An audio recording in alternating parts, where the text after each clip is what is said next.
सपनी शुभ दोपहरिया 25। नमस्कार नमस्कार।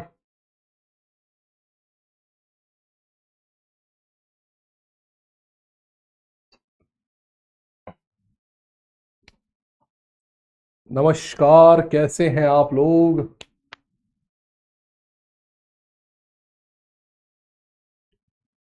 मोहब्बत में मेरी जान ने दोस्तों क्या कमाल कर दिया।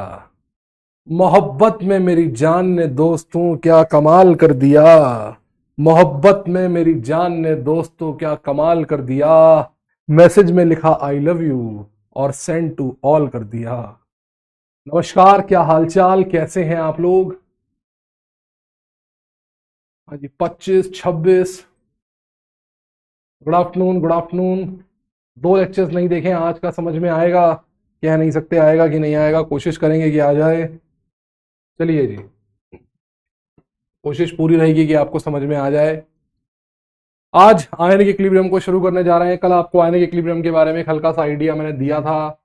मैंने आपको ये समझाया था कि आयनिक इक्विलिब्रियम में हम किन किन टाइप के कंपाउंड से डील करने वाले हैं, किन किन टाइप के कंपाउंड से डील करने वाले हैं।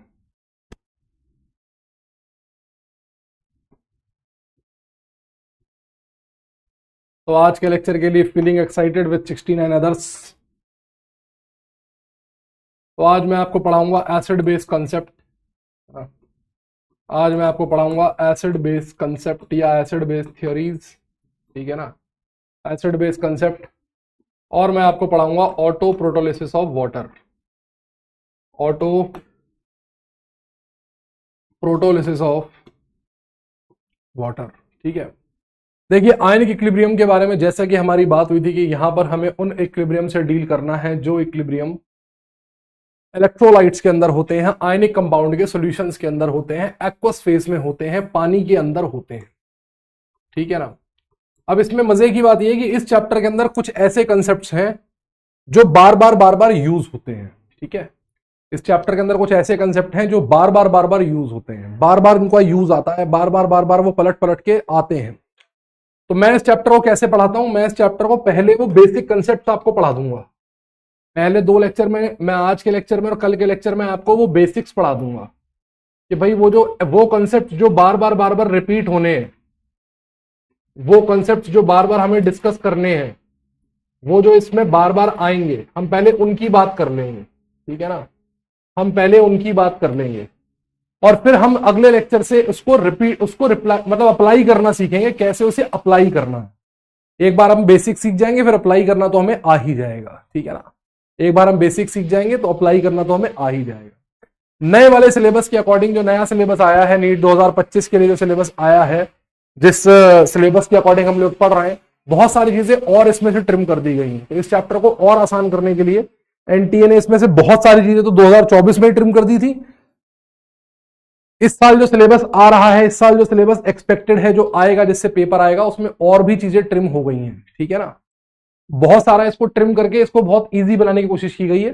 तो चलिए बेसिक्स से शुरू करते हैं। सबसे पहले हम लोग बेसिक्स की बात करते हैं। देखिए, मैंने कल आपको बताया था इलेक्ट्रोलाइट वो कंपाउंड्स होते हैं जो जो आयंस बनाते हैं, है ना, जो पानी में डाले जाने पर बनाते हैं आयन इज द इलेक्ट्रोलाइट। वो कंपाउंड होते हैं जो पानी में बनाते हैं आयंस इज द। और इलेक्ट्रोलाइट होते हैं तीन प्रकार के, कौन कौन से? एक तो एसिड, दूसरे बेस और तीसरे सॉल्ट। अब सॉल्ट का हमें पता है कि एसिड और बेस की जो औलाद होती है उसे हम सॉल्ट कहते हैं। जब जब कभी एसिड और बेस का मिलन होता है तो सॉल्ट का जन्म होता है। लेकिन सवाल यह है कि एसिड और बेस क्या होते हैं? सवाल यह है कि एसिड और बेस क्या होते हैं? तो यहां पर सबसे पहला कंसेप्ट आता है, कंसेप्ट नंबर 1, है ना, या फिर बेसिक नंबर 1। चलो कंसेप्ट नंबर 1 बोलते हैं इसे। सबसे पहला कंसेप्ट आता है कंसेप्ट नंबर 1, और ये कंसेप्ट आपको नंबर से याद रखने हैं। जितने भी कंसेप्ट मैं पढ़ा रहा हूं ये आगे मैं यूज करूंगा, जितनी भी चीजें पढ़ा रहा हूं मैं आगे यूज करूंगा, ठीक है ना। और वहां मैं दोबारा नहीं बताऊंगा। जैसे कल भाई साहब, एक मैंने कहा कम्युनिटी के पोस्ट पे अपने अपने डाउट्स पोस्ट कर दीजिए, तो एक भाई साहब ने डाउट पूछा ली शार्टली प्रिंसिपल क्या होता है।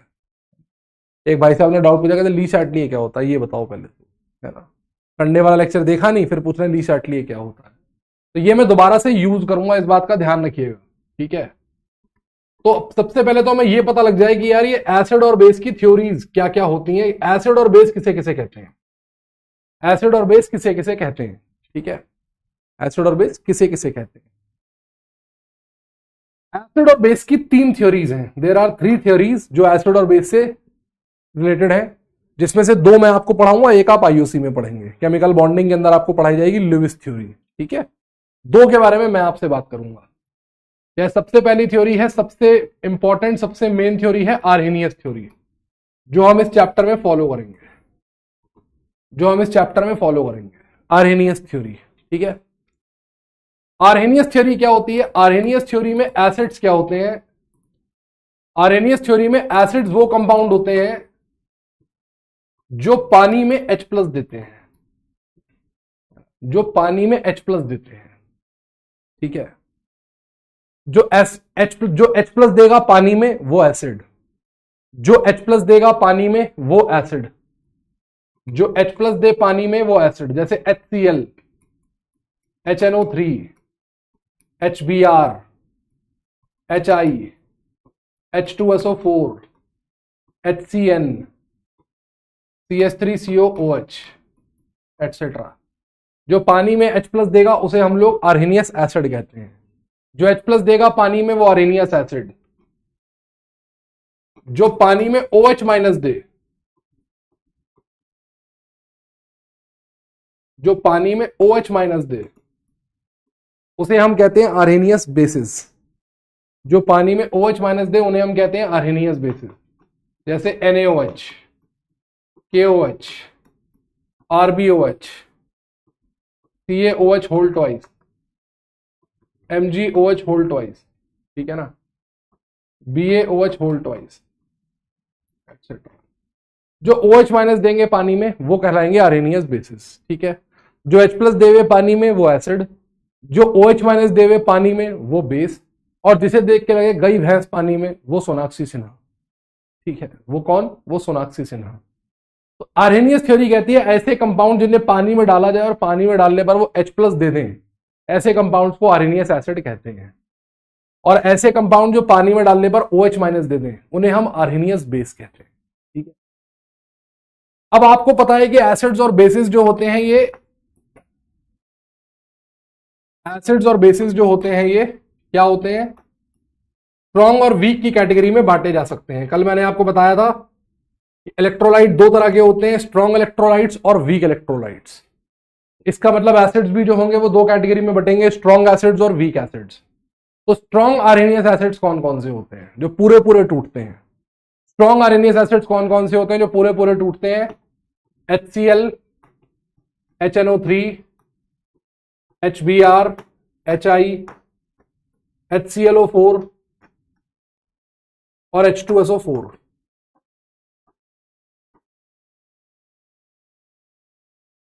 इन्हें कहते हैं बिग 6, बड़े छक्के, इन्हें कहते हैं बिग 6, बड़े छक्के। ये 6 होते हैं, इन 6 को स्ट्रॉन्ग एसिड बोला जाता है। इसके अलावा जितने भी आर्हेनियस एसिड्स होते हैं वो सारे के सारे वीक एसिड्स होते हैं। इनमें एक और होता है HClO3, ये एक्चुअली बॉर्डर लाइन केस होता है, इसे कुछ किताबें स्ट्रॉन्ग मानती हैं, कुछ किताबें वीक मानती हैं, तो ये बॉर्डर लाइन केस होता है, डिपेंडिंग अपॉन कि मान लो अगर स्ट्रॉन्ग एसिड पूछा हो और इनमें से कोई ऑप्शन ना हो और ये ऑप्शन हो तो आप टिक मार के आ सकते हैं इसे, लेकिन ये बॉर्डर लाइन केस होता है, ये प्योरली स्ट्रॉन्ग नहीं होता, ये कई जगह स्ट्रॉन्ग की तरह हरकतें करता है, कई जगह वीक की तरह हरकतें करता है। तो ये तो हो गए आपके स्ट्रॉन्ग आर्हेनियस एसिड। इसके अलावा जितने भी एसिड्स हैं वो सारे के सारे वीक आर्हेनियस एसिड्स होते हैं, जितने भी सारे के सारे एसिड्स होते हैं वो वीक आर्हेनियस एसिड्स होते हैं। ठीक है ना, weak Arrhenius acids. All organic acids, जितने भी ऑर्गेनिक एसिड्स होते हैं सारे के सारे वीक आर्हेनियस एसिड्स होते हैं।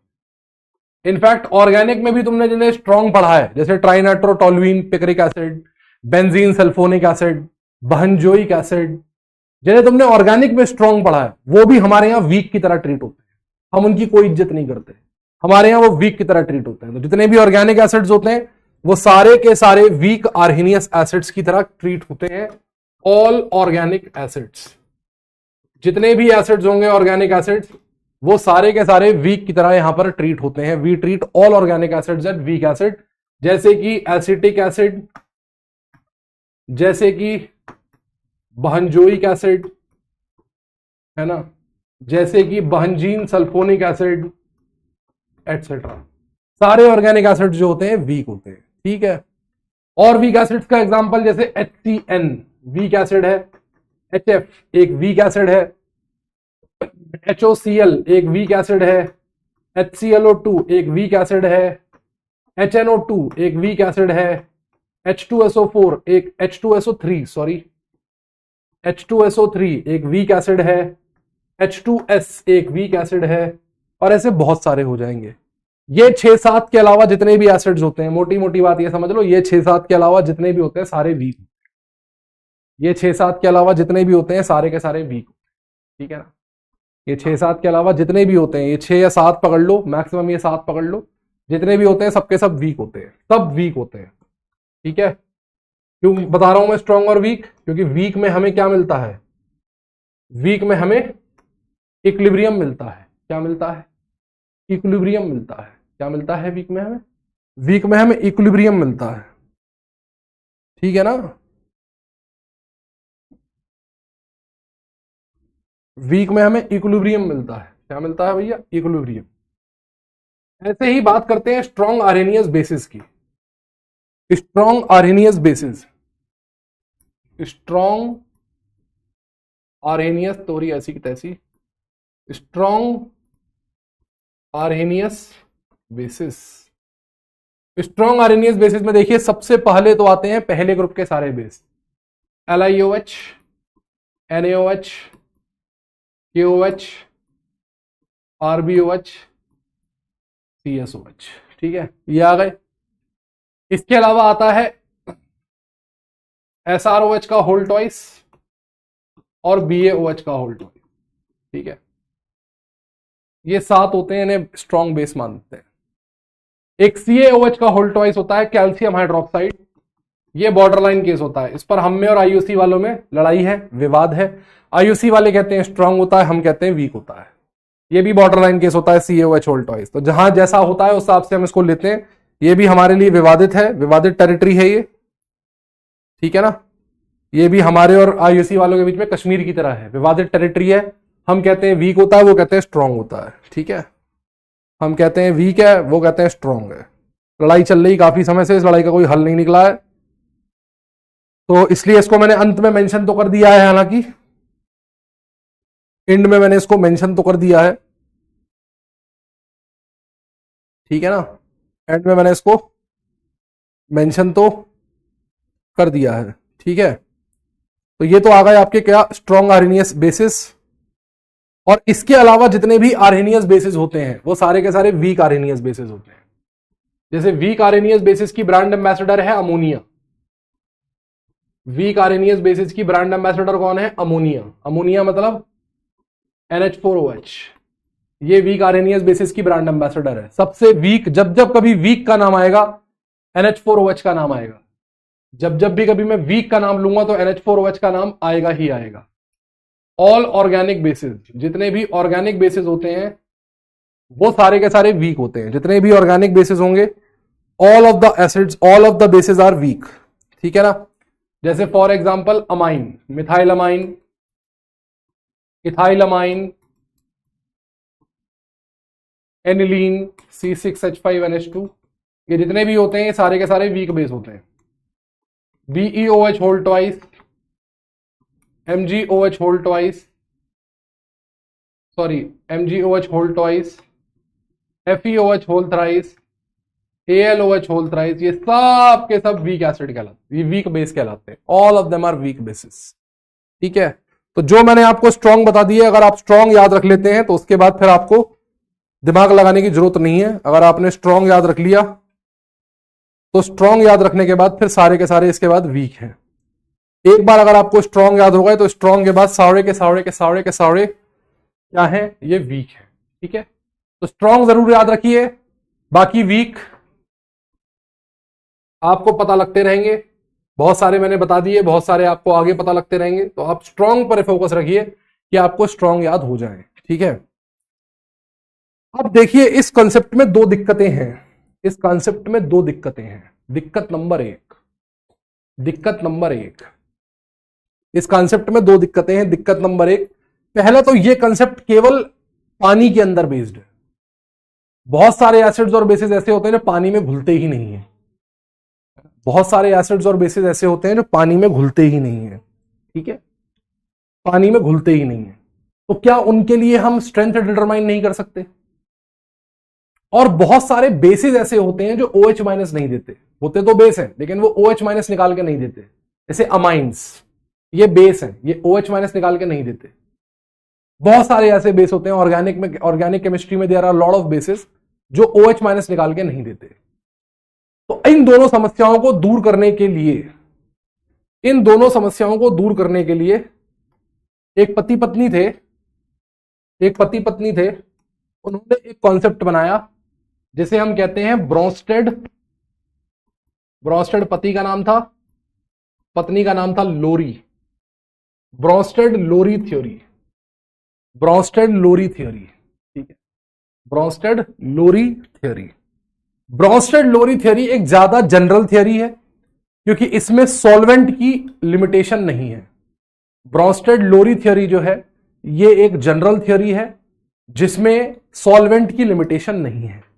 अब इन्हें पता था कि ये इंडिया में भी पढ़ाई जाएगी और इनकी पत्नी का नाम अश्लील हो सकता है, इसलिए ब्रोंस्टेड लोरी में केवल लोरी यहीं पर आता है और कहीं नहीं आता। ठीक है, तो इसमें हम क्या बोलते हैं? इसमें हम बोलते हैं Bronsted acids. Bronsted acids, Bronsted acids होते हैं प्रोटॉन डोनर्स। ब्रोंस्टेड एसिड्स होते हैं प्रोटॉन डोनर। लोरी एसिड कोई चीज नहीं होती। ठीक है, लोरी एसिड कोई चीज नहीं होती, लोरी बेस कोई चीज नहीं होती, सब कुछ ब्रोंस्टेड का नाम पर चलता है। ब्रोंस्टेड एसिड होते हैं प्रोटॉन डोनर्स, H+ डोनर्स, जो किसी भी सॉल्वेंट में देंगे, किसी भी सॉल्वेंट में, इन एनी सॉल्वेंट। इन्हें आप किसी भी सॉल्वेंट में डाल दो, ये सॉल्वेंट में डालने पर अगर H+ लेने लगे, H+ देने लगे तो ये ब्रोंस्टेड एसिड्स कहलाएंगे। क्या कहलाएंगे? ये ब्रोंस्टेड एसिड कहलाएंगे। ठीक है, और ब्रोंस्टेड बेस, ब्रोंस्टेड बेस है ना। ब्रोंस्टेड बेसिस क्या होते हैं? ब्रोंस्टेड बेसिस होते हैं proton acceptors, proton acceptors, proton acceptors किसी भी सॉल्वेंट में, किसी भी सॉल्वेंट में। ये लीजिए प्रोटॉन एक्सेप्टर्स, जैसे कि HCl और H2O की रिएक्शन हुई, HCl और H2O की रिएक्शन हुई। अब अगर HCl और H2O की रिएक्शन हुई तो यहां से बना आपके पास H3O plus plus Cl minus. तो अगर आप रिएक्शन को ध्यान से देखें तो क्या हुआ? HCl ने अपना H+ वाटर को दे दिया, क्योंकि वाटर के पास यहां 2 H+ थे, यहां 3 है। तो H+ ने, HCl ने अपना H+ दिया, तो HCl एक ब्रोंस्टेड एसिड है क्योंकि इसने दिया। ये एक ब्रोंस्टेड एसिड है क्योंकि इसने अपना H+ दिया। इधर पानी ने लिया तो ये ब्रोंस्टेड बेस है, ब्रोंस्टेड बेस है। ठीक है, ऐसे ही अगर आप बैकवर्ड वाली रिएक्शन को देखें, इधर देखें तो इधर देखिए H3O+ ने अपना H+ Cl माइनस को दिया, तभी तो इधर HCl बना। यहां इसके पास एक भी H+ नहीं है, लेकिन यहां इसके पास एक H+ है। वो कहां से आया? यहां से आया। तो इसका मतलब ये कौन है? बैकवर्ड रिएक्शन में ये ब्रोंस्टेड एसिड है और इधर ये ब्रोंस्टेड बेस है, इधर ये ब्रोंस्टेड बेस है। ठीक है, ये ब्रोंस्टेड बेस है। आई समझ में? जो प्रोटॉन लेता है वो बेस होता है, जो देता है वो एसिड होता है। ठीक है, इसमें सारा खेल प्रोटॉन का है, इसमें सारा खेल प्रोटॉन का है। ठीक है ना, इसमें सारा खेल किसका है? प्रोटॉन का। ओके, जैसे फॉर एग्जांपल ये रिएक्शन हो रही है, लेट अस से मान लीजिए एक रिएक्शन चल रही है H2O प्लस NH3, या H2O क्या तेल लेने, HCl plus NH3, HCl plus NH3, इधर बन रहा है NH4 plus plus Cl minus. ठीक है, HCl प्लस Cl3 ये बन रहा है। यहां पर देखिए HCl ने अपना H प्लस इसको दिया, तो HCl ने दिया तो ये ब्रोंस्टेड एसिड है, इसने लिया तो ये ब्रोंस्टेड बेस है। ये बीबी का मतलब भुवन बाम नहीं है, बीबी का मतलब ब्रोंस्टेड बेस है। कि सर क्या NH3 की वाइन भी होती है? कि सर आपने लिखा ना बीबी, तो हो सकता है बीबी की वाइन्स होती हैं तो इसकी भी वाइन होती हो। इधर देखिए, इधर Cl माइनस को इसने अपना H प्लस दिया, तभी इसके पास 4 से 3 रह गए, तो यहां ये ब्रोंस्टेड एसिड है और यहां ये ब्रोंस्टेड बेस है। ठीक है, यहां ये ब्रोंस्टेड एसिड है और यहां ये ब्रोंस्टेड बेस है। ठीक, ध्यान से देखिएगा, दोनों ही एग्जाम्पलों में आपको 2 जोड़े दिखाई पड़ रहे होंगे, दोनों ही एग्जाम्पलों में आपको 2 जोड़े दिखाई पड़ रहे होंगे। जैसे मैं इस वाले एग्जाम्पल की बात करूं तो इसमें आपको 2 जोड़े दिखाई पड़ रहे हैं, एक है HCl और Cl माइनस, दूसरा है NH3 और NH4 प्लस। इस एग्जाम्पल में ये 2 जोड़े हैं, HCl और Cl माइनस और NH3 और NH4 प्लस। ठीक है, एक एसिड की तरह बिहेव करता है, दूसरा बेस की तरह बिहेव करता है। एक एसिड की तरह बिहेव करता है और दूसरा बेस की तरह बिहेव करता है, और दोनों में केवल 1 प्रोटॉन का अंतर है। इसके पास 1 प्रोटॉन है, इसके पास नहीं है। इसके पास 3 प्रोटॉन है, इसके पास 4 प्रोटॉन है, मतलब इसके पास 1 प्रोटॉन ज्यादा है। इसके पास 1 प्रोटॉन ज्यादा है, इसके पास 1 प्रोटॉन कम है।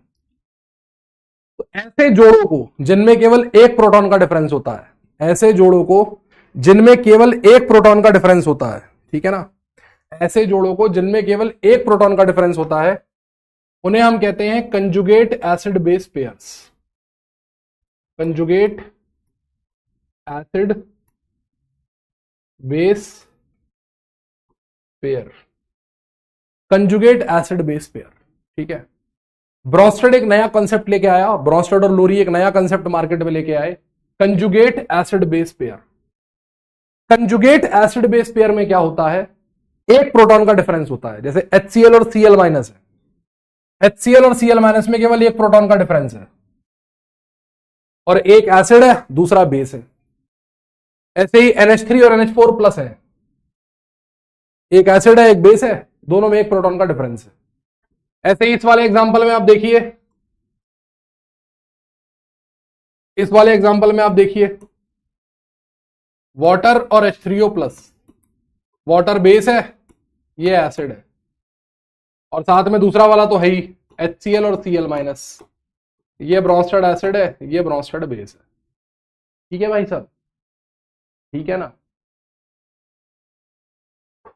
तो कंजुगेट एसिड बेस पेयर क्या होता है, species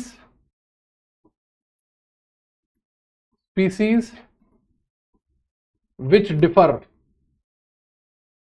only by 1 proton are called conjugate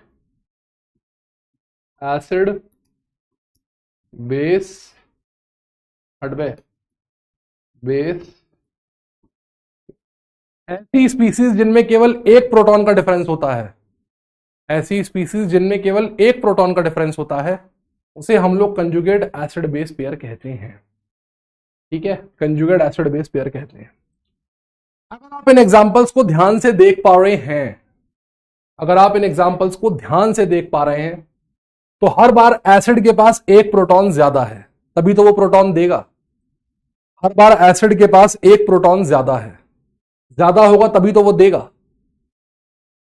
भाई आप स्कूटी से जाते हैं, सिग्नल पड़ता है तो भिखारी आपसे भीख मांगता है ना, आप भिखारी से भीख थोड़ा ना मांगते हैं कि सिग्नल देखा भिखारी के समय अल्लाह के नाम पे दे दे बाबा, भगवान के नाम पे कुछ दे दे बाबा, आप नहीं मांगते ना, वो आपसे भीख मांगता है क्योंकि उसके पास आपसे कम है। आप पापा से भीख मांगते हैं क्योंकि पापा के पास आपसे ज्यादा है ना? पापा आपसे पैसे थोड़ा ना मांगते हैं कि बेटा मैं घर कुछ काम से जा रहा हूं लाओ पैसे दे दो, आप पापा से पैसे मांगते हैं ना। तो जो दे रहा है उसके पास बट ऑब्वियस से ज्यादा होगा, तभी तो वो देगा। जो दे रहा है उसके पास ज्यादा होगा तभी तो वो देगा। अब मैं आपको पढ़ा सकता हूं, आप मुझे नहीं पढ़ा सकते क्योंकि मेरे पास आपसे ज्ञान ज्यादा है तो मैं आपको दे सकता हूं, है ना। मेरे पास ज्ञान ज्यादा है, मैं आपको दे सकता हूं, आपके पास ज्ञान कम है, आप मुझसे ले सकते हैं। ऐसा थोड़ा ना होगा कि तुम मुझे पढ़ाओगे, तुम मुझे केमिस्ट्री नहीं पढ़ा सकते, है ना। तो एसिड के पास एक प्रोटॉन ज्यादा है, यानी कि जब भी तुम्हें किसी स्पीसीज का कोई स्पीसीज दी हो और उसका तुम्हें कंजुगेट एसिड बनाना हो, अगर तुम्हें कोई स्पीसीज दी हो और तुम्हें उसका कंजुगेट एसिड बनाना हो, तुम्हें कोई स्पीसीज दी हो और तुम्हें उसका कंजुगेट एसिड बनाना हो, तो उसमें एक प्रोटॉन ऐड कर देना, क्योंकि एसिड के पास एक प्रोटॉन ज्यादा होगा। ठीक है, एसिड के पास एक प्रोटॉन ज्यादा होगा, उसमें एक प्रोटॉन जोड़ देना। ठीक है, और बेस के पास एक प्रोटॉन कम होगा, तो अगर तुम्हें किसी का कंजुगेट बेस बनाना हो तो उसमें से रिमूव 1H+ कर देना, एक H+ निकाल देना, रिमूव 1H+ कर देना, एक H+ निकाल देना। जैसे जैसे क्वेश्चन देखो छोटा सा, अभी समझाता हूं तुम्हें। जैसे फॉर एग्जांपल मैं तुमसे कहूं conjugate base of water is H2O OH minus H3O plus O2 minus. ठीक है ना, O2 माइनस। जैसे मान लो ये करना है, कंजुगेट बेस ऑफ वाटर निकालना है, तो बेटा वाटर का कंजुगेट बेस बनाना है। कंजुगेट बेस बनाने के लिए क्या करना होगा, कोई भी चीज दी हो उसका बेस बनाना हो तो उसमें से एक प्रोटॉन निकाल लेना, क्योंकि बेबी को बेस पसंद है। बेबी को क्या पसंद है, बेस पसंद है। और बेस के लिए क्या करना पड़ेगा, एक प्रोटॉन निकालना पड़ेगा, क्योंकि जब प्रोटॉन कम होंगे तभी तो वो लेगा। बेस प्रोटॉन लेता है, मतलब बेस के पास प्रोटॉन कम होंगे। तो अगर मेरे को वाटर का कंजुगेट बेस बनाना है तो मैं वाटर में से एक प्रोटॉन निकाल दूंगा, तो मैं वाटर में से एक प्रोटॉन निकाल दूंगा। एक प्रोटॉन अगर मैं निकाल दूंगा तभी तो वाटर प्रोटॉन ले पाएगा। एक निकाल दिया तो वाटर क्या होता है, H++ OH माइनस होता है, ये तुमने निकाल दिया तो ये बच गया। ये वाटर का कंजुगेट बेस है। ये क्या है वाटर का, ये वाटर का कंजुगेट बेस है। ये वाटर का कंजुगेट बेस है। ठीक है, अगर वो तुमसे पूछ रहा होता वाटर का कंजुगेट एसिड बताओ, तो तुम वाटर में एक प्रोटॉन जोड़ देते। कभी भी अगर किसी भी स्पीसीज का कंजुगेट एसिड बनाना हो तो उसमें एक प्रोटॉन जोड़ दो, एसिड बन जाएगा। जोड़ दो H3O, इसके ऊपर 0 का चार्ज था, एक प्रोटॉन एक्स्ट्रा आया, H3O प्लस, H3O प्लस। इसके ऊपर 0 था, इसके ऊपर 1 था, 1 का चार्ज इस पर आ गया, H3O प्लस। ये वाटर का कंजुगेट एसिड है, ये वाटर का कंजुगेट एसिड है। तो कभी भी किसी भी स्पीसीज का कंजुगेट एसिड या कंजुगेट बेस बनाना हो तो इस तरह से बनाते हैं। आपको एसिड देके बेस पूछेगा तो आप बना देंगे, बेस देके एसिड पूछेगा तो आप बना देंगे। ठीक है, बेस देके एसिड पूछेगा तो आप बना देंगे, एसिड देके बेस पूछेगा तो आप बना देंगे। जब भी कभी बेस बनाना होगा तो बेस बनाने के लिए आप H+ हटा देंगे, एसिड बनाना होगा तो आप H+ जोड़ देंगे। ठीक है, बेस बनाना होगा तो आप H+ हटा देंगे, एसिड बनाना होगा तो आप H+ जोड़ देंगे। यहां तक कोई दिक्कत है तो बताओ, तो मैं फिर क्वेश्चन कराऊं। अगर यहां तक कोई दिक्कत है तो बताओ, नहीं है तो फिर मैं क्वेश्चन कराऊं। रमन पंडात कह रहे हैं 25, 26, 27, 28। व्हाट इज फ्रिक्शनल फोर्स, वाह। व्हाट इज ग्रेविटेशनल फोर्स, वाह। ये एग्जांपल नहीं समझ में आया, प्लीज रिपीट। कौन सा वाला, कौन सा वाला दीदी?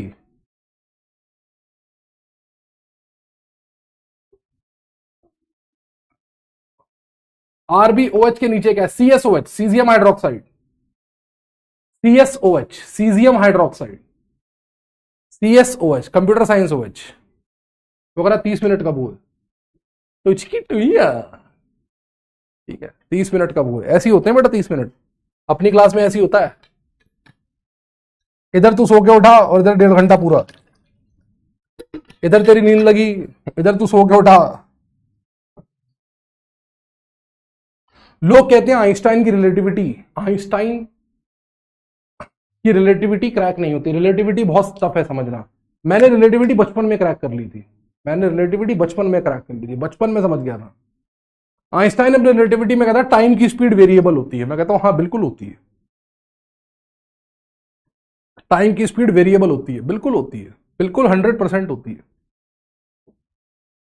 टाइम की स्पीड वेरिएबल होती है। आप सो रहे हो, अलार्म बजे, आप 5 मिनट के लिए स्नूज कर दें उस अलार्म, ठीक है, 5 मिनट के लिए स्नूज कर दें उस अलार्म के, 5 मिनट बाद उठूंगा या उठूंगी, अगली आंख 1 घंटे बाद खुलती है और क्लास चल रही हो, आपको लगे कि पढ़ते पढ़ते 1.5 घंटा हो गया, पढ़ते पढ़ते 1.5 घंटा हो गया, पागल हो गए, दिमाग एकदम एग्जॉस्ट हो गया, आप घड़ी देखें 5 ही मिनट हुए होते हैं। इसका मतलब समय की स्पीड वेरिएबल है, समय अलग अलग सिचुएशन में अलग अलग स्पीड से चलता है, समय जो है उसकी स्पीड। तभी तो एक महान आदमी ने कहा है कि वक्त का पता नहीं चलता अपनों के साथ, और अपनों का पता चल जाता है वक्त के साथ। वाह वाह वाह, क्या बात, शायर हो गया हूं भाई मैं, आई एम लाइक अ शायर।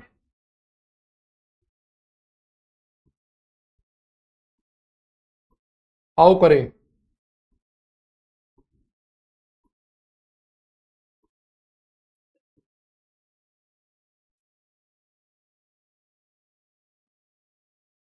Which of the following is not an Arrhenius base? A. NaOH, CaOH whole twice, AlOH whole thrice, BOH whole thrice। इसमें से कौन सा आर्हेनियस बेस नहीं है? इसमें से कौन सा आर्हेनियस बेस नहीं है? 45 सेकंड का छोटा सा पोल है। इसमें से कौन सा आर्हेनियस बेस नहीं है? कौन सा बेस आर्हेनियस बेस नहीं है? बताइए। इसका जवाब तो लड़कियां ही सही देंगी, क्योंकि बेबी को बेस पसंद है, क्योंकि बेबी को बेस पसंद है, इसलिए लड़कियां ही इसका सही जवाब देंगी। सर पूरा नहीं, बट थोड़ा थोड़ा ही समझ आया। खुशी मसाले, असली मसाले सच सच, MDH। मसाले जी समझ में आ जाएगा, परेशान ना हो, ये बार बार यूज होगा, ये बार बार यूज होगा, ये एक बार की बात नहीं है, बार बार यूज होगा। हम बार बार तेरे दर पे आएंगे, हम बार बार तेरे दर पे आएंगे, हम बार बार तेरे दर पे आएंगे, और घंटी बजा के भाग जाएंगे, और घंटी बजा के भाग जाएंगे। ठीक है, कह रहा ए और बी तो नहीं है, सानिया राइम कह रही है ए और बी तो नहीं है। सम्मा कह रही क्वेश्चन से वर्टिगो आ रहा है, ओ माय गॉड। चलिए जी, सही आंसर होगा इसका BOH whole thrice. BOH whole thrice जो होता है ये एक्चुअली H3BO3 होता है, इसे कहते हैं ऑर्थोबोरिक एसिड, इसे कहते हैं ऑर्थोबोरिक एसिड। ठीक है, BOH होल थ्राइस जो होता है ये ऑर्थोबोरिक एसिड होता है। तो BOH होल थ्राइस, भले ही इसमें 2 OH अपने को 3 OH दिख रहे हैं, लेकिन ये बेस नहीं होता, ये एसिड होता है। क्या होता है? ये एसिड होता है। ठीक है, ये क्या होता है? ये एसिड होता है। तो दिखने में भले ही आपको लग रहा है कि ये बेस जैसा दिख रहा है, लेकिन ये बेस जैसा है नहीं, ये एसिड है। 37% लोगों का तुक्का सही बैठा।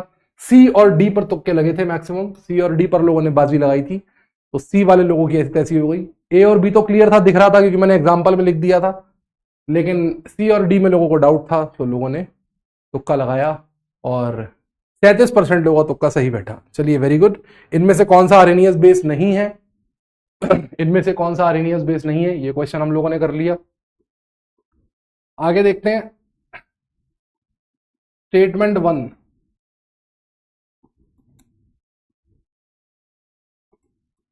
Statement 1,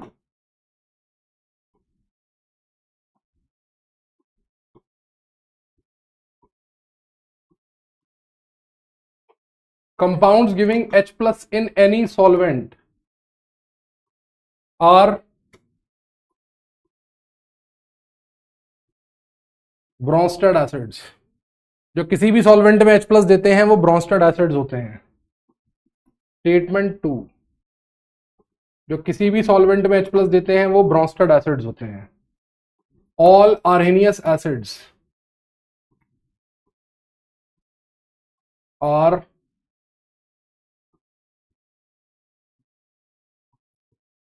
Bronsted acids. All Arrhenius acids are Bronsted acids. ठीक है, हर एक आर्हेनियस एसिड एक ब्रोंस्टेड एसिड होगा। 4 ऑप्शंस हैं आपके पास, स्टेटमेंट 1 स्टेटमेंट 2 को लेकर 4 ऑप्शंस हैं आपके पास। पहला दोनों सही है, पहला सही दूसरा गलत, पहला गलत दूसरा सही, दोनों गलत, दोनों गलत। 45 सेकंड का पोल है, बताइए आंसर। कैसे पता लगेगा कि बेस है नहीं, याद करना होगा। प्रदीप कुमार गुप्ता कुमार गुप्ता कुमार गुप्ता पूछ रहे हैं, प्रदीप कुमार गुप्ता कुमार गुप्ता कुमार गुप्ता, ये एग्जाम्पल लिखाए तो हैं, ये एग्जाम्पल एसिड और बेस के लिखाए तो हैं। कॉपी में देखो तो पता चले, कॉपी में देखो तो पता चले।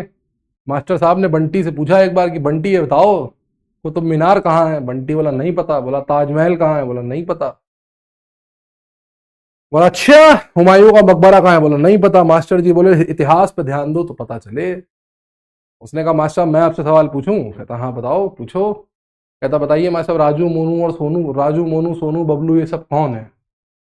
तो बोला नहीं पता। कह रहा बेटी पे ध्यान दो तो पता चले।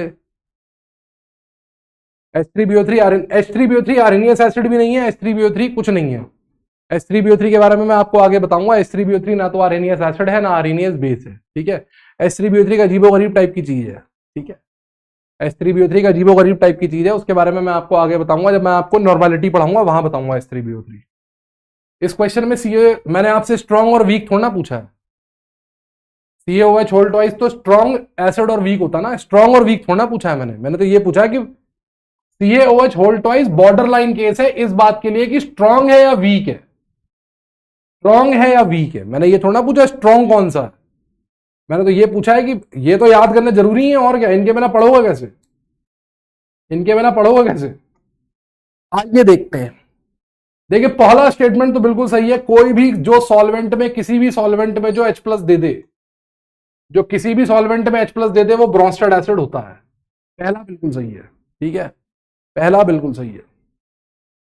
सभी आर्हेनियस एसिड्स ब्रोंस्टेड एसिड्स होते हैं, क्या ये सही है? आइए देखते हैं। पहला सही है ये तो मुझे पता लग गया, तो ऑप्शन सी और ऑप्शन डी में से कोई नहीं होगा, ऑप्शन ए ऑप्शन बी में से एक पे तुक्का लगना है। अब किस पे लगना है आइए देखते हैं। देखिए ये 2 एसिड्स हैं, ये 2 एसिड्स हैं, ठीक है, दोनों ही, एक का नाम है HA और एक का नाम है HB, दोनों ही H+ निकाल के देते हैं, दोनों ही H+ निकाल के देते हैं। इसका मतलब दोनों ही क्या हैं? दोनों ब्रोंस्टेड एसिड्स हैं, दोनों किसी एक सॉल्वेंट में घुले हुए हैं और दोनों H+ निकाल के दे रहे हैं, दोनों ब्रोंस्टेड एसिड्स हैं। अब HB जिस सॉल्वेंट में घुला है वो है पानी, HB जिस सॉल्वेंट में घुला है वो क्या है? वो पानी है, ठीक है ना। HB जिस सॉल्वेंट में घुला है वो पानी है, और मान लो HA जिस सॉल्वेंट में घुला है वो कुछ भी मान लो, वो मान लो बेंजीन है, HA बेंजीन में घुला हुआ है, HB पानी में घुला हुआ है। अब हमारी डेफिनेशन से जो पानी में H+ देते हैं वो क्या होते हैं? जो पानी में H+ देते हैं वो क्या होते हैं? जो पानी में H+ देते हैं वो आर्हेनियस एसिड्स होते हैं। इसका मतलब HB क्या है? आर्हेनियस एसिड भी है। HB क्या है? HB आर्हेनियस एसिड भी है। इसका मतलब अगर कोई एसिड आर्हेनियस एसिड है तो वो ऑटोमेटिकली ब्रोंस्टेड एसिड हो जाएगा, क्योंकि ब्रोंस्टेड एसिड सिंपली ये बोलता है proton donor, proton donor. Arrhenius बोलता है proton donor but in water, proton donor but in water. Now HB is donating proton, that's why it is bronsted acid, and it is donating proton inside water, इसलिए it is also Arrhenius acid. मतलब जो Arrhenius acid है वो Bronsted होगा ही होगा, लेकिन जो Bronsted acid है जैसे HA ब्रोंस्टेड एसिड है क्योंकि H+ दे रहा है, लेकिन it is not Arrhenius acid, लेकिन ये आर्हेनियस एसिड नहीं है। क्यों नहीं है? क्योंकि ये बहनजीन में दे रहा है। आर्हेनियस एसिड में शर्त है कि H+ देना है तो पानी में देना है, तो हर एक ब्रोंस्टेड एसिड आर्हेनियस एसिड नहीं होता, लेकिन हर एक आर्हेनियस एसिड ब्रोंस्टेड एसिड होता है। हर एक ब्रोंस्टेड एसिड आर्हेनियस एसिड नहीं होता, लेकिन हर एक आर्हेनियस एसिड ब्रोंस्टेड एसिड होता है, ठीक है। क्योंकि ब्रोंस्टेड एसिड में यह शर्त होती है कि प्रोटॉन देना है, आर्हेनियस में शर्त होती है पानी में देना है। अब ये भी दे रहा है, ये भी दे रहा है, मतलब दोनों ब्रोंस्टेड है। ये पानी में दे रहा है, ये बेंजीन में दे रहा है। क्योंकि ये पानी में दे रहा है इसलिए आर्हेनियस है, लेकिन ये पानी में नहीं दे रहा इसलिए ये आर्हेनियस नहीं है, लेकिन ब्रोंस्टेड तो है। मतलब every Arrhenius acid is a Bronsted acid, but vice versa is not true. But vice versa is not true. प्रत्येक आर्हेनियस एसिड ब्रोंस्टेड एसिड होगा ही होगा। आइए देखें कितने परसेंट लोगों ने, 40% लोगों ने, 7 करोड़, 47% लोगों का तुक्का गलत हुआ। 47% लोगों का तुक्का गलत हुआ। 7 करोड़, 87% तुक्का केवल ए और बी पे लगा था। 87% सट्टा केवल ए और बी पे लगा था। ठीक है ना। लेजेंड वो 13% लोग जिन्होंने सी और डी पे तुक्का लगाया था। ठीक है, लेजेंड्स वो हैं जिन्होंने सी और डी पे तुक्का लगाया था। 87% तुक्का केवल ए और बी पे लगा था। ठीक है, ओके ओके, रिपीट प्लीज। देखो ब्रोंस्टेड एसिड की शर्त ये होती है कि ये प्रोटॉन देगा। ब्रोंस्टेड एसिड की क्या शर्त होगी? प्रोटॉन देगा। राहुल जाट तुम काफी कंफ्यूज्ड हो, ठीक है ना, आराम से बैठो, कोई टेंशन की बात नहीं है, आराम करो, कोई दिक्कत नहीं है। आयनिक सबको समझ में नहीं आता है, बहुत मेहनत लगती है आयनिक में। ब्रोंस्टेड एसिड वो होते हैं जो H+ देते हैं। इनमें यह शर्त नहीं है कि किस सॉल्वेंट में देना, इन्हें देना है, इन्हें H+ देना है बस। आर्हेनियस में यह शर्त लगी है कि जो पानी में देते हैं वो होते हैं। H+ तो आर्हेनियस भी देते हैं, लेकिन जो पानी में देते हैं वो होते हैं। तो मेरे पास दो एसिड्स हैं, मेरे पास दो एसिड्स हैं, ठीक है, मेरे पास क्या है? दो एसिड्स हैं। एक एसिड HA है और एक एसिड HB है। एक एसिड मेरे पास HA है और एक एसिड HB है। आर्हेनियस, इसको मैंने बेटा पानी में घोल लिया। अब क्या कर रहा है? ये H+ दे रहा है। किस में दे रहा है? पानी में। ये भी H+ दे रहा है। ये किस में दे रहा है? ये दे रहा है बेंजीन में। तो क्या ये ब्रोंस्टेड एसिड है? हाँ है, हाँ है, क्योंकि दोनों प्रोटॉन दे रहे हैं। ब्रोंस्टेड की शर्त ये होती है जो प्रोटॉन देवेगा वो ब्रोंस्टेड होवेगा। क्या ये दोनों आर्हेनियस एसिड हैं? क्या ये दोनों आर्हेनियस एसिड हैं?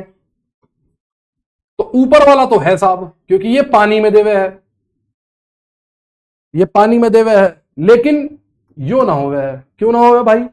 यो पानी में को नहीं देवे, यो वाला पानी में को नहीं देवे, यो बंजीर में देवे है। और आर्हेनियस में शर्त लगी है कि जो भी होना है पानी में ही होना है। जो भी होना है किस में होना है? पानी में ही होना है। ठीक है, तो जो आर्हेनियस होगा वो ब्रोंस्टेड होगा, लेकिन जो ब्रोंस्टेड होगा वो आर्हेनियस हो ऐसा जरूरी नहीं है। जो आर्हेनियस है वो ब्रोंस्टेड है, लेकिन जो ब्रोंस्टेड है वो आर्हेनियस हो ऐसा जरूरी नहीं है। ठीक है, ठीक है,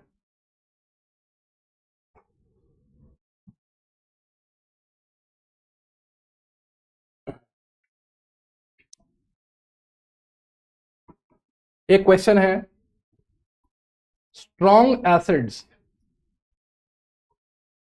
can't be distinguished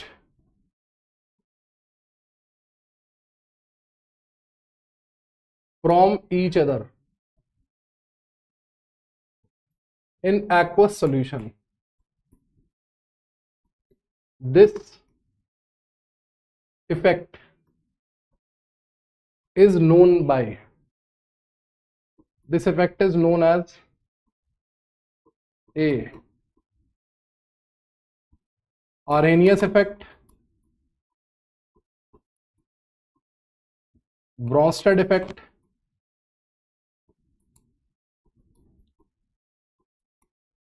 Lewis effect,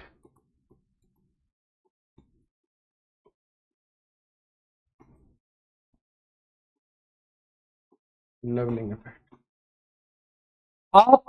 आप स्ट्रॉन्ग एसिड्स के बारे में ये बता सकते हैं, आप ये बता सकते हैं पानी के अंदर कि कौन सा एसिड स्ट्रॉन्ग है और कौन सा एसिड वीक है। आप ये बता सकते हैं पानी के अंदर कि कौन सा एसिड स्ट्रॉन्ग है और कौन सा एसिड वीक है, लेकिन आप ये नहीं बता सकते कि कौन सा एसिड ज्यादा स्ट्रॉन्ग है। जैसे मैं HCl और CH3COH में बोलूं तो आप मुझे ये बता सकते हैं कि सर ये वाला स्ट्रॉन्ग होगा, ये वाला वीक होगा। लेकिन अगर मैं आपसे कहूं HCl और HNO3 में, तो आप मुझसे कहेंगे सर ये दोनों स्ट्रॉन्ग होंगे। लेकिन अगर मैं आपसे पूछूं इन दोनों में ज्यादा स्ट्रॉन्ग कौन सा होगा, इन दोनों में ज्यादा स्ट्रॉन्ग कौन सा होगा, तो आप मुझे नहीं बता सकते, है ना। इन दोनों में से ज्यादा स्ट्रॉन्ग कौन सा होगा HCl और HNO3 में, तो आप मुझे नहीं बता सकते, ठीक है, आप मुझे नहीं बता सकते। दोनों में से ज्यादा स्ट्रॉन्ग कौन सा होगा आप मुझे नहीं बता सकते। इस घटना को क्या कहते हैं, इस घटना को क्या कहते हैं?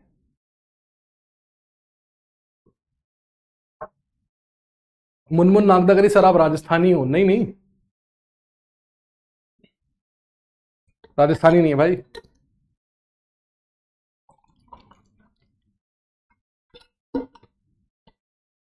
इस घटना को क्या कहते हैं?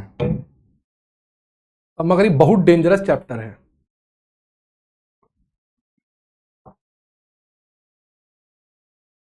जिन लोगों ने पहले पढ़ा हुआ है वो सही जवाब दे रहे हैं। 7 करोड़ सही जवाब है इस चैप्टर का।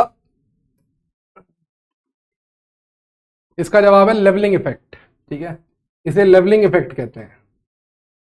6% लोगों का सही है, ए पे 59% लोगों का तुक्का था, कट गया। इसे लेवलिंग इफेक्ट कहते हैं, ठीक है, इसको लेवलिंग इफेक्ट कहा जाता है। वाटर सबको एक लेवल पे ले आता है। वाटर के अंदर ये सारे एक लेवल पे हैं, वाटर के अंदर जितने भी हैं सारे स्ट्रॉन्ग एसिड की औकात एक जैसी है। तुम वाटर के अंदर ये प्रेडिक्ट नहीं कर सकते कौन ज्यादा स्ट्रॉन्ग कौन कम स्ट्रॉन्ग। वाटर के अंदर इन सबकी स्ट्रेंथ एक ही लेवल पे होती है, इन सबकी औकात एक बराबर होती है, वाटर इन सबको एक ही औकात पे रखता है। इस घटना को लेवलिंग इफेक्ट कहते हैं। लेवलिंग इफेक्ट आपके सिलेबस में नहीं है, लेवलिंग इफेक्ट का केवल नाम आपके सिलेबस में है।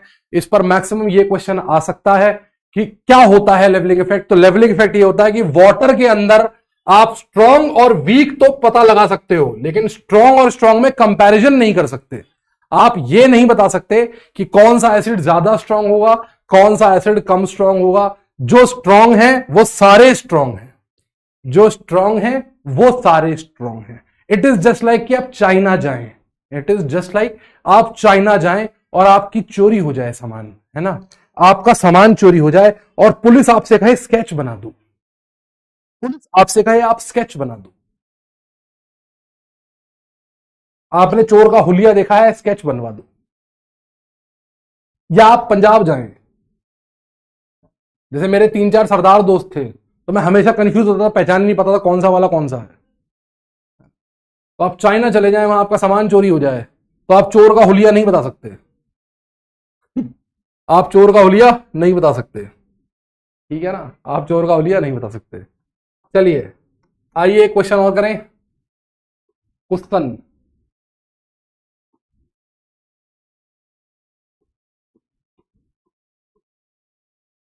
conjugate acid of NaOH is A NaOH2 plus, B NaO minus, C Na plus, D NaH। NaOH का कंजुगेट एसिड बताना है, NaOH का कंजुगेट एसिड बताना है, NaOH का कंजुगेट एसिड बताना है।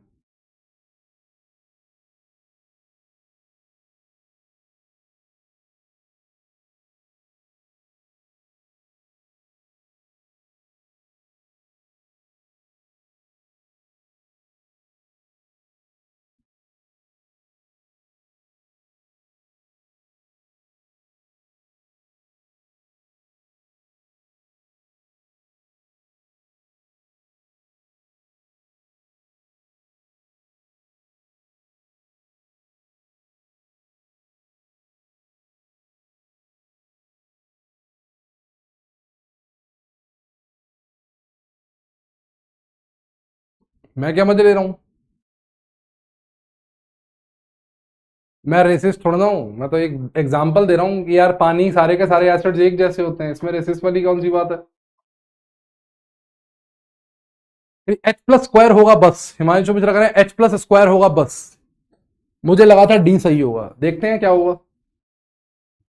मैंने अभी आपको क्या समझाया था, अगर आपको अगर आपको किसी का भी कंजुगेट एसिड बनाना है, किसी भी कंपाउंड का कंजुगेट एसिड बनाना है, तो कंजुगेट एसिड बनाने के लिए, किसी भी कंपाउंड का कंजुगेट एसिड बनाना है, उसमें एक H प्लस जोड़ दीजिए, उसमें एक H प्लस जोड़ दीजिए, उसमें एक H प्लस जोड़ दीजिए। तो आपको NaOH का बनाना है, इसमें एक H प्लस जोड़ दीजिए, उसमें एक H प्लस जोड़ दीजिए।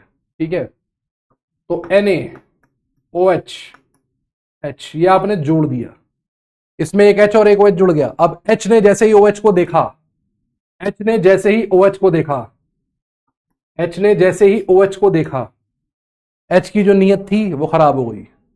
H ने जैसे ही OH को देखा, OH की नीयत खराब हो गई। ये OH यहां से टूटा OH माइनस बन के, और इसने इलेक्ट्रॉन इधर खींचे, ये हो गया H प्लस। तो ये देखो, इस बॉन्ड के इलेक्ट्रॉन ये ले गया, तो इस पर कितना चार्ज आया Na प्लस। इस बॉन्ड के इलेक्ट्रॉन पूरे ये ले गया, इस पर कितना चार्ज आया Na प्लस प्लस, पानी बाहर निकल गया। H और OH ने मिलकर पानी बाहर निकाल लिया। कहता अपने को क्या, अपने को तो पानी बाहर निकालना है। अपने को क्या, अपने को पानी निकालना है। Na प्लस NaOH में तुमने H प्लस ऐड किया, H प्लस जैसे आया, H प्लस ने OH को देखा, OH को देखते ही इसकी नीयत खराब हो गई, और OH को देखते ही जैसे इसकी नीयत खराब हुई, ये बोला अपने को क्या, अपने को तो पानी निकालना है। इस बॉन्ड के इलेक्ट्रॉन ये ले गया।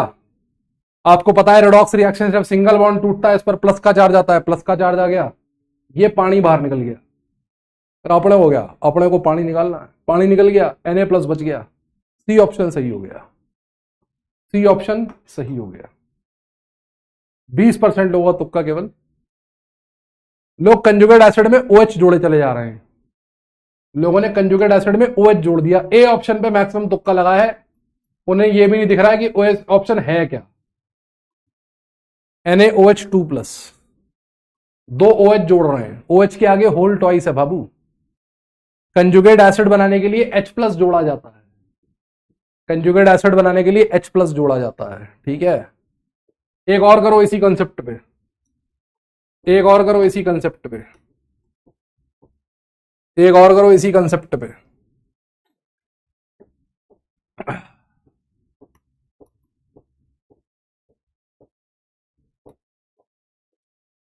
Conjugate acid of ZnOH whole twice is conjugate acid of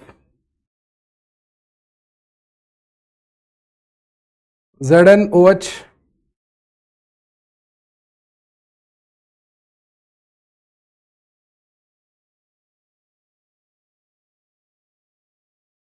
whole twice is A ZnOH whole 3 plus ZnOH minus ZnOH plus. Conjugate acid of ZnOH whole twice निकालना है, conjugate acid of ZnOH whole twice निकालना है, निकालो।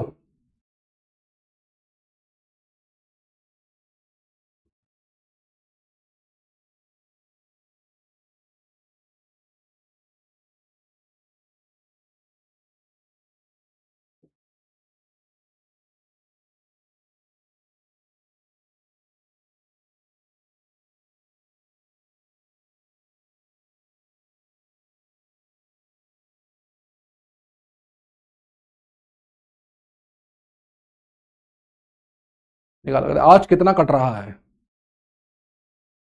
कच गया।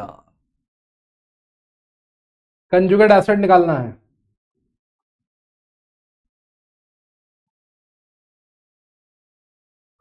Danger भाई।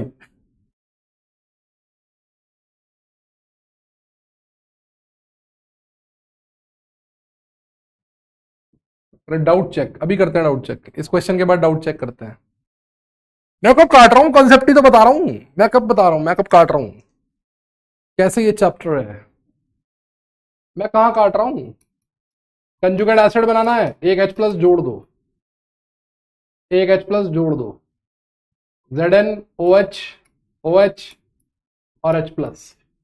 इसको देख के इसकी नीयत खराब हो गई, कह रहा अपने को गया, अपने को तो पानी निकालना है, एक पानी बाहर आ गया ZnOH, ये इसके इलेक्ट्रॉन ले गया, भाई ये H प्लस है, ये OH माइनस बन के टूटेगा तभी तो बनेगा वाटर। ये H प्लस है, ये OH माइनस बन के निकलेगा तभी तो वाटर बनेगा। ये H प्लस और ये OH माइनस मिलके वाटर बनाएंगे, यानी इस पर प्लस चार्ज आएगा, ZnOH प्लस, ZnOH प्लस। ये OH माइनस बन के कब निकलेगा? जब इलेक्ट्रॉन ये खींच ले जाए। जब ये इलेक्ट्रॉन खींच ले जाएगा तो इस पर प्लस का चार्ज आ जाएगा, ठीक है। ZnOH प्लस बचेगा, डी ऑप्शन, डी ऑप्शन। 51.57% लोगों का सही है, वेरी गुड। 51.57% लोगों का सही है, वेरी गुड।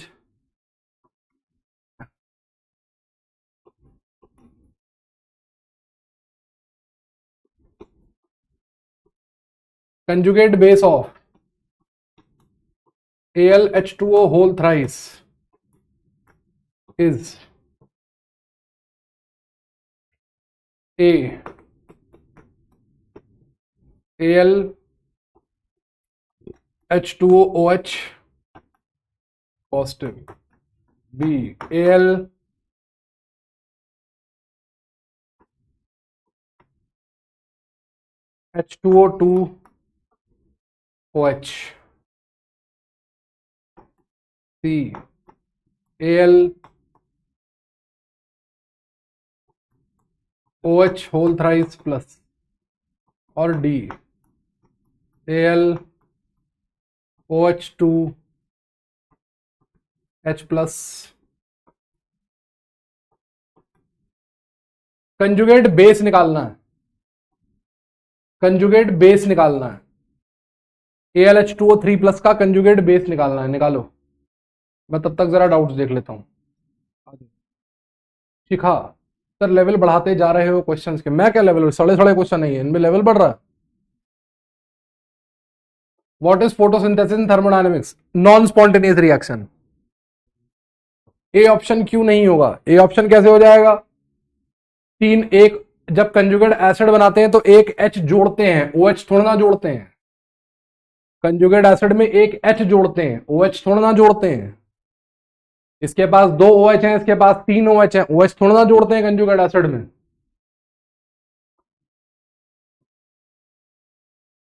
ऐसा क्यों लग रहा है कि ऑर्गेनिक पढ़ रहे हैं? अरे OH प्लस तो अनस्टेबल होता है तो C नहीं आएगा क्या? OH प्लस क्यों, C क्यों आएगा? OH प्लस ZnOH प्लस है ना, ये केवल अकेला OH प्लस थोड़ा ना है, इस पूरे के ऊपर चार्ज है भाई, ZnOH प्लस। ऐसे चार्ज केवल OH पे थोड़ा है, पूरे उसके कंपाउंड के ऊपर है। प्लस क्यों आया? क्योंकि ये बेटा देखो ना, ये H प्लस है तो ये OH माइनस बन के निकलेगा, तभी तो दोनों मिला के पानी बनाएंगे, H प्लस और OH माइनस। तो ये बॉन्ड इधर टूटेगा, इस पर पॉजिटिव चार्ज आएगा, ठीक है, इस पर पॉजिटिव चार्ज आएगा। अरे वो शिफा का डाउट फिर रह गया, फिर वो चीखेगी मेरा डाउट रह गया, मेरा डाउट रह गया। ऐसे क्वेश्चन नहीं बन पा रहे जैसे आप कर रहे हो। मैं क्या कर रहा हूं? मैं तो कॉन्सेप्ट ही लगा रही है। मैं क्या कर रही है? मैं कॉन्सेप्ट लगा रही है। अब देखो, इसमें से मुझे H प्लस बाहर निकालना है, इसमें से मुझे H प्लस बाहर निकालना है। कैसे निकालूंगा बाहर? क्योंकि मुझे इसका कंजुगेट बेस बनाना है, और मैंने आपको बताया था जब कंजुगेट बेस बनाना होता है तो कंजुगेट बेस बनाने के लिए एक H प्लस को उड़ा देते हैं। कैसे उड़ाऊंगा इसमें से H प्लस? देखना, टेक्निक देखना उड़ाने की। Al, इसको देखो मैं ऐसे लिखता हूं, Al H2O, और इसको मैंने खोल दिया, इसे मैंने खोल दिया, ठीक है, इसे मैंने खोल दिया। 3 पानी थे, 3 पानी में से एक पानी को H प्लस और OH माइनस बना के खोल दिया। अब इसमें से मैंने एक H प्लस उड़ा दिया।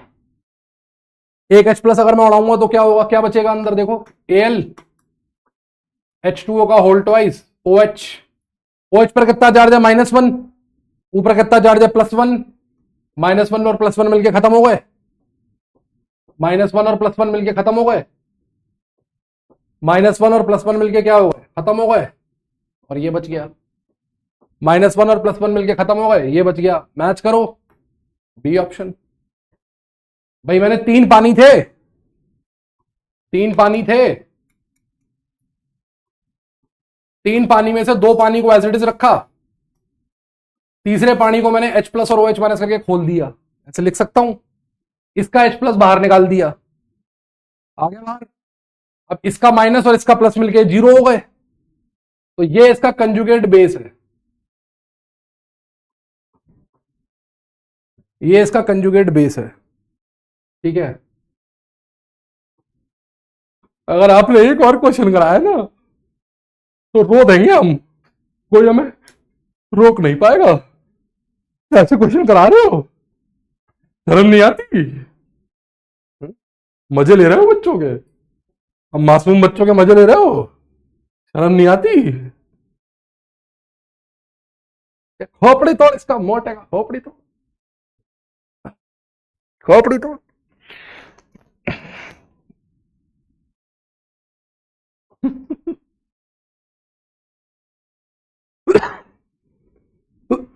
चलो, तो ये तुम्हारी खत्म हुई एसिड बेस थ्योरी, है ना, एसिड बेस थ्योरी।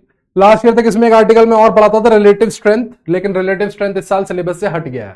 ठीक है, लास्ट ईयर तक मैं रिलेटिव स्ट्रेंथ भी पढ़ाता था इसमें, वो अगर मैं तुम्हें पढ़ा देता तो अभी तुम्हें लूज मोशन हो जाते, यहीं पे Newton fourth law of motion लग जाता। तो इसलिए एनटीए वालों ने बहुत अच्छा काम करते हुए इसे हटा दिया है रिलेटिव स्ट्रेंथ को।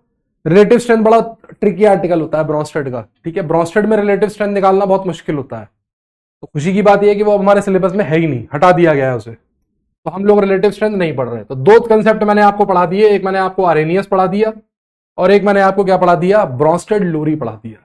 ये कंसेप्ट दोबारा लौटेंगे हम इस चैप्टर में, 2 लेक्चर में ब्रॉन्स्टेड लोरी यूज करेंगे। जब मैं आपको बफर पढ़ाऊंगा तो बफर में हम लोग ब्रॉन्स्टेड लोरी पढ़ेंगे। उसके अलावा इस पूरे चैप्टर में एसिड का मतलब आरेनियस एसिड है और बेस का मतलब आरेनियस बेस है। ठीक है, इस पूरे चैप्टर में, इस पूरे चैप्टर के अंदर एसिड का मतलब आरेनियस एसिड है और बेस का मतलब आरेनियस बेस है। ठीक है, आरेनियस क्या है, बेस है। ओके, आरेनियस एसिड है और बेस का मतलब क्या है, बेस का मतलब आरेनियस बेस है। ठीक है, आरेनियस बेस है। ओके जी सर, तो पहला बेसिक तो खत्म हो गया एसिड बेस की थ्योरी। अब आते हैं कंसेप्ट नंबर 2 पे। कंसेप्ट नंबर 2,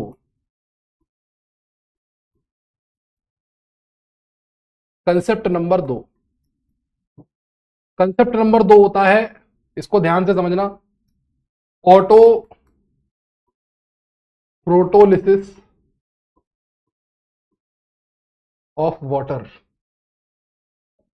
तुम लोग कमेंट्स पढ़ रहा हूं ना, मेरे को वो वाला मीम याद आ रहा है कि वो नहीं होता, एक कार्टून वाला मीम नहीं होता कि एक बच्चा होता है, वो फिजिक्स से उसको लात पड़ती है, इधर बायो से उसको लात पड़ती है ना, इधर केमिस्ट्री होती है, केमिस्ट्री से हाथ फैला के बुला रही होती है, तो वो केमिस्ट्री की तरफ जाता है,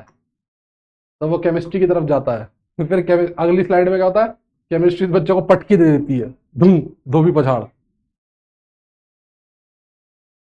auto प्रोटोलिसिस of water, autoprotolysis of water क्या होता है, ऑटो का मतलब खुद से, प्रोटोलिसिस का मतलब होता है टूटना।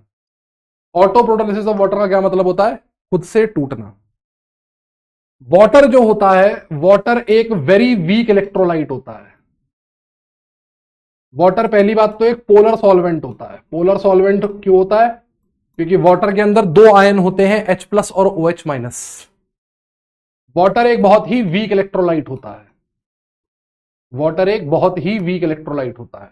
वाटर बहुत कम मात्रा में ही सही, लेकिन H+ और OH- पैदा करता है, और यही वजह है कि वाटर के अंदर आयनिक कंपाउंड्स घुल जाते हैं। वाटर के अंदर आयनिक कंपाउंड्स घुल जाते हैं, वो क्यों घुल जाते हैं, क्योंकि वाटर एक पोलर सॉल्वेंट होता है। और हमारी जो केमिस्ट्री है, हमारी केमिस्ट्री करण जौहर चलाते हैं, दुनिया में अपोजिट्स अट्रैक्ट, दुनिया में अपोजिट्स अट्रैक्ट, हमारे यहां लाइक डिसॉल्व्स लाइक। केमिस्ट्री के अंदर जो भी आयनिक कंपाउंड होंगे वो एक ऐसे सॉल्वेंट में घुलेंगे, वो हमेशा एक ऐसे सॉल्वेंट में घुलेंगे जिस सॉल्वेंट में, एक ऐसे सॉल्वेंट में घुलेंगे जिस सॉल्वेंट में, है ना, जिस सॉल्वेंट में आयंस होंगे। आयनिक कंपाउंड आयनिक नेचर के सॉल्वेंट में घुलेगा, unionic compound non ionic compound non ionic nature के सॉल्वेंट में घुलेगा। तो वाटर पहली बात तो एक पोलर सॉल्वेंट होता है, दूसरा वाटर एक बहुत वीक इलेक्ट्रोलाइट होता है। अगर मैं आरेनियस के हिसाब से देखूं तो वाटर के टूटने की रिएक्शन को ऐसे लिख सकता हूं, H+ + OH-। वाटर वाटर में ही H+ भी दे रहा है, तो मतलब वाटर एसिड भी है, और वाटर वाटर में ही OH- भी दे रहा है, मतलब वाटर बेस भी है। जो एसिड भी है और जो बेस भी है वो एक्चुअली क्या है, वो न्यूट्रल है। तो वाटर जो होता है उसका नेचर न्यूट्रल होता है। वाटर जो होता है उसका नेचर क्या होता है, न्यूट्रल होता है। वाटर जो होता है, वाटर एसिड भी है, वाटर बेस भी है, तो वाटर जो होता है उसका नेचर न्यूट्रल होता है। अगर आर्हेनियस की तरह से लिखोगे तो इसको ऐसे लिख सकते हो, ब्रोंस्टेड लोरी में लिखोगे तो ऐसे लिख सकते हो, वाटर के दो मॉलिक्यूल ने रिएक्शन करी, एक मॉलिक्यूल ने अपना H+ दिया, दूसरे मॉलिक्यूल ने H+ लिया, इसने अपना H+ इसको दिया, तो ये ब्रोंस्टेड एसिड, ये ब्रोंस्टेड बेस। फॉरवर्ड रिएक्शन में पानी एसिड और बेस दोनों बन रहा है, मतलब पानी न्यूट्रल है, क्योंकि पानी एसिड भी बन सकता है और पानी बेस भी बन सकता है। और यहां पर देखिए ये ब्रोंस्टेड एसिड है और ये ब्रोंस्टेड बेस है, क्योंकि इसने इसको अपना H+ दिया है। ठीक है, अगर आप दोनों रिएक्शंस को देखें तो इसमें OH- और OH- तो कॉमन है, सेम है। दोनों रिएक्शनों में एक में H+ लिखा है और एक में H3O+ लिखा है, तो H+ और H3O+ एक ही बात होती है। H+ और H3O+ अलग अलग आयंस नहीं होते, ये दोनों सेम आयन होते हैं। H+ और H3O+ एक ही बात होती है। ठीक है, H+ और H3O+ एक ही बात होती है। ठीक है, तो कहीं पर अगर मैं H3O+ लिख दूंगा तो मतलब H+ लिखा है, कहीं पर H+ लिख दूंगा तो मतलब H3O+ लिखा है। ये दोनों एक ही बातें होती हैं, अलग अलग बातें नहीं होती।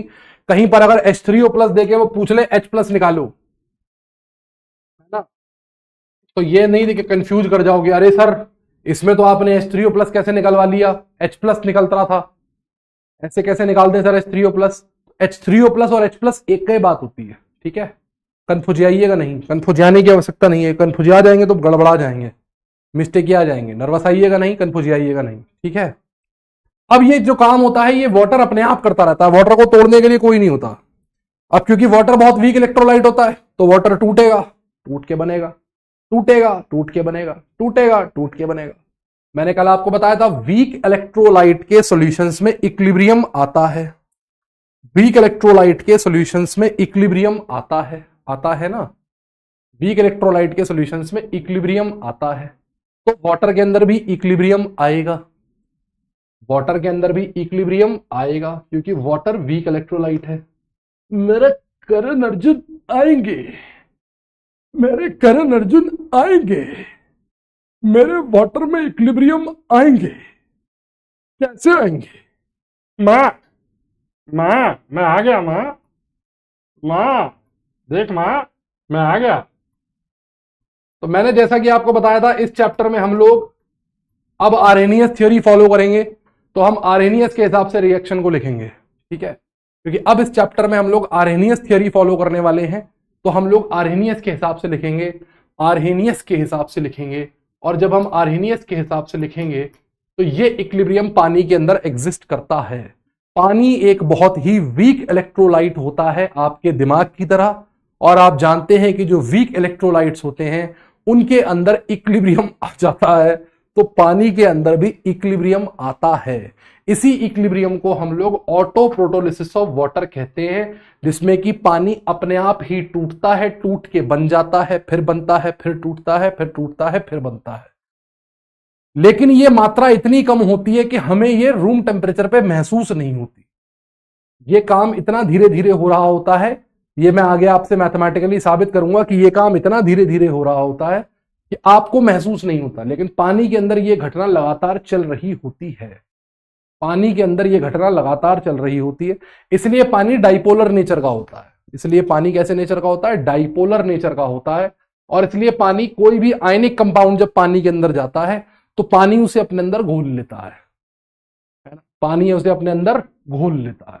ठीक है, क्यों घोल लेता है? क्योंकि वो आयंस आयंस के अट्रैक्शन का फायदा उठाता है।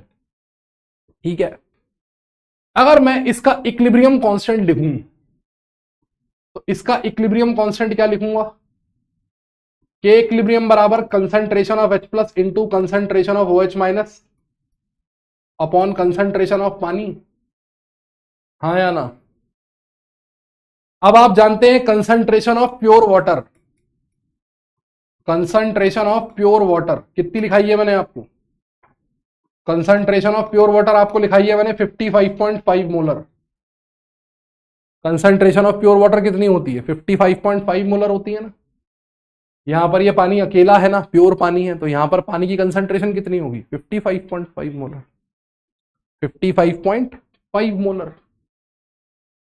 तो अगर इस 55.5 मोलर को आप अंदर मल्टीप्लाई कर देते हैं तो ये बन जाता है H plus into OH minus की कंसंट्रेशन।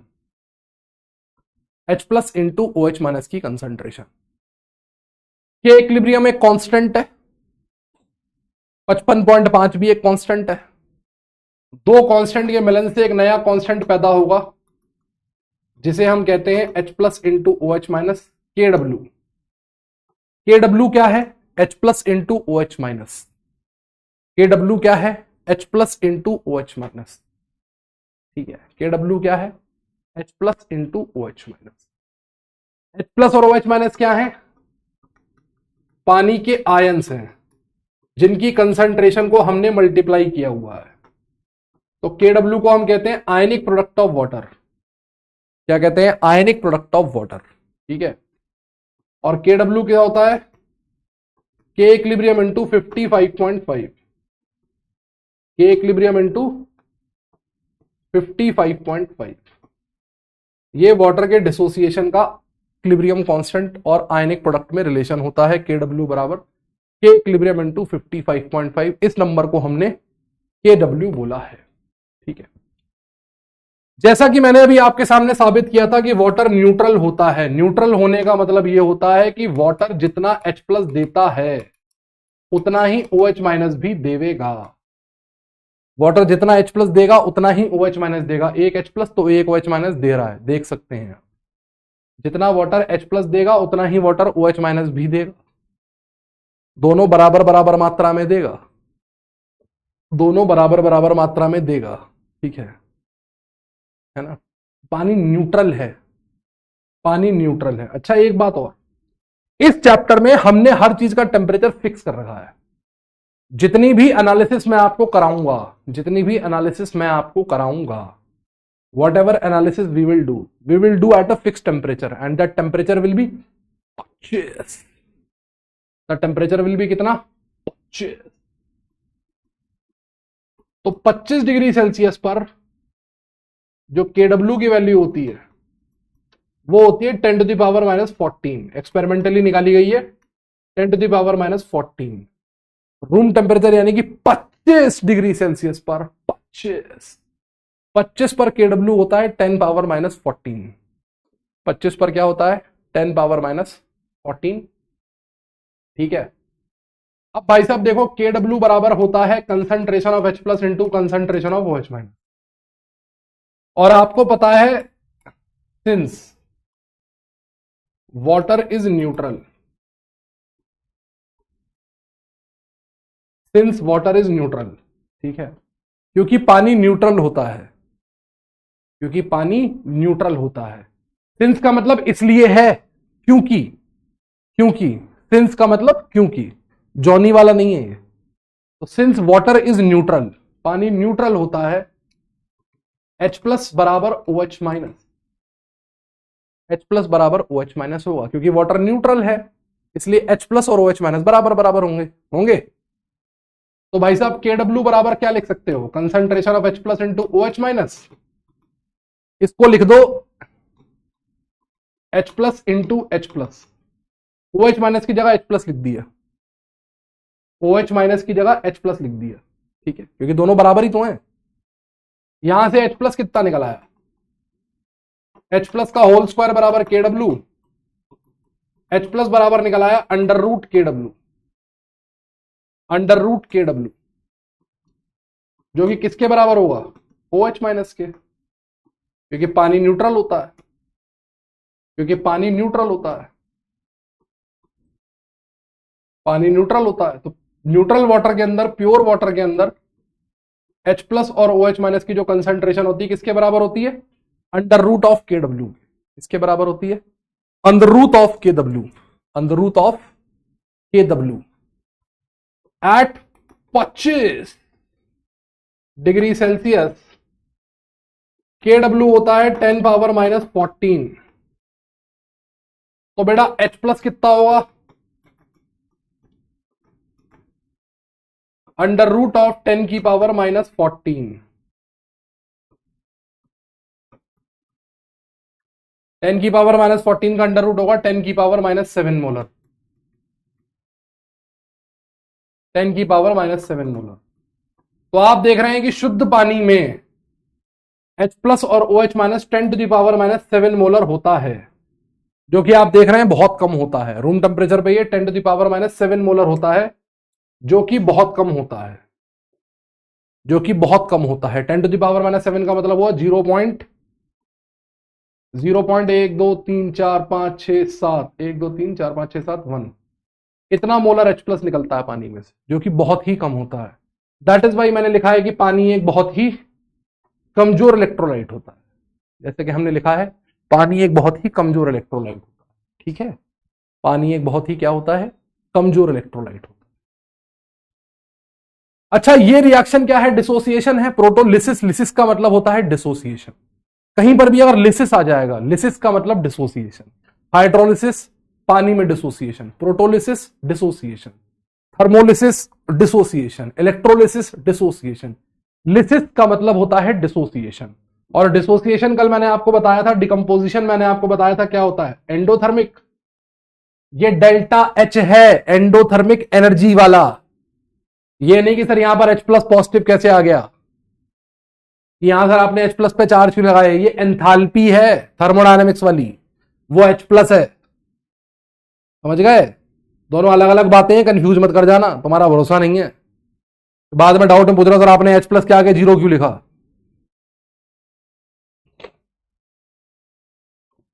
समझ रहे हो। और आप जानते हैं according to van't Hoff equation, आप जानते हैं कि जो एंडोथर्मिक रिएक्शन होते हैं, टेम्परेचर बढ़ाने पर उनका इक्विलिब्रियम कांस्टेंट बढ़ता है। टेम्परेचर बढ़ाने पर उनका इक्विलिब्रियम कांस्टेंट बढ़ता है। तो जो एंडोथर्मिक रिएक्शंस होती हैं, टेम्परेचर बढ़ाने पर उनका इक्विलिब्रियम कांस्टेंट बढ़ता है। तो KW जो होता है ये कांस्टेंट नहीं होता, ये टेम्परेचर बढ़ाने पर बढ़ता है। जब भी कभी आप टेम्परेचर को बढ़ाएंगे KW बढ़ेगा। ठीक है, जब भी कभी टेम्परेचर को बढ़ाएंगे KW बढ़ेगा। जैसे फॉर एग्जांपल एट T बराबर 90 डिग्री सेल्सियस, KW की वैल्यू होती है 10 की पावर -12। KW होता है 10 की पावर -12। ठीक है, KW होता है 10 की पावर -12। ओके, KW होता है 10 की पावर -12। तो टेम्परेचर बढ़ाने पर KW बढ़ जाता है। KW फिक्स नहीं होता कि हर एक टेम्परेचर के ऊपर 10 की पावर -14 मार के चले आए। 10 की पावर -14 केवल 25 डिग्री सेल्सियस पर होता है। इसके अलावा जैसे जैसे टेम्परेचर बढ़ाओगे वैसे वैसे, इसके अलावा जैसे जैसे टेम्परेचर बढ़ाओगे वैसे वैसे क्या होगा, वैसे वैसे KW बढ़ता चला जाएगा। ठीक है, वैसे वैसे KW बढ़ता चला जाएगा और KW तुम्हारे बहुत ज्यादा काम आएगा। इसे छोड़कर घर तुम जाओगे बड़ा पछताओगे, बड़ा पछताओगे। रोजी अशरफी कह रही बहुत अजीबो गरीब चैप्टर। गरीब तो ये तुम्हें बनाएगा, गरीब तो ये तुम्हें बनाएगा, परेशान मत हो। ठीक है, बड़ा पछताओगे, बड़ा पछताओगे। अजीबो गरीब नहीं है ये चैप्टर, बड़ा धुआंधार चैप्टर है।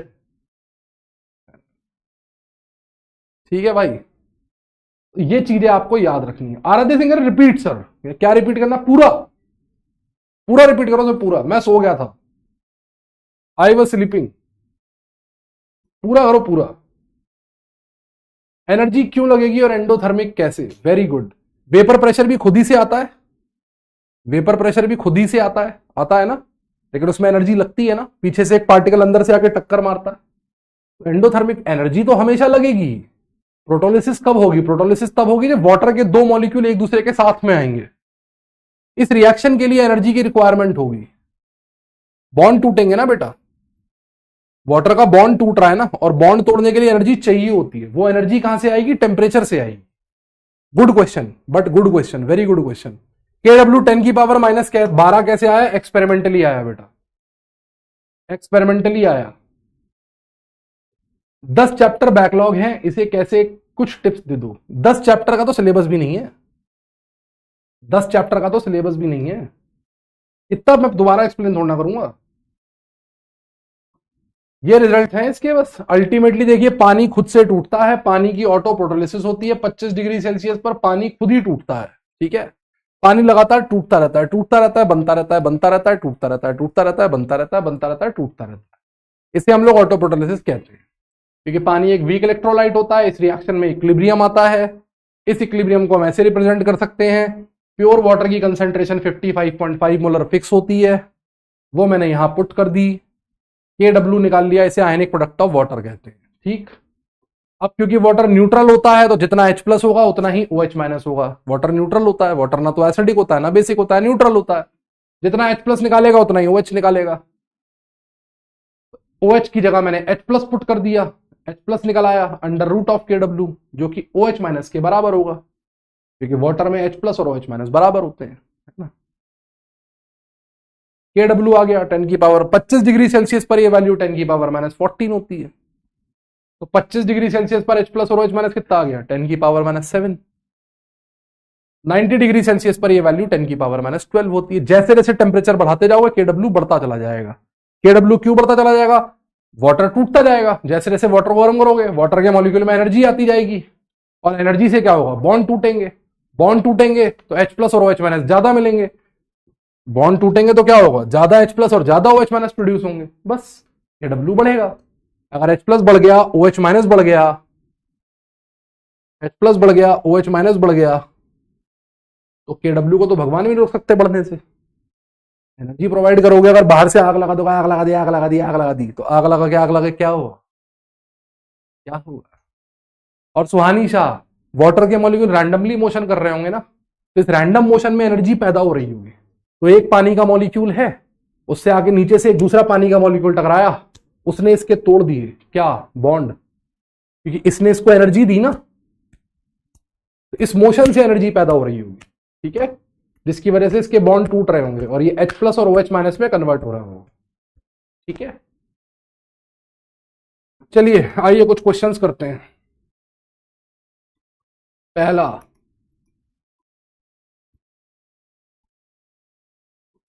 Equilibrium constant of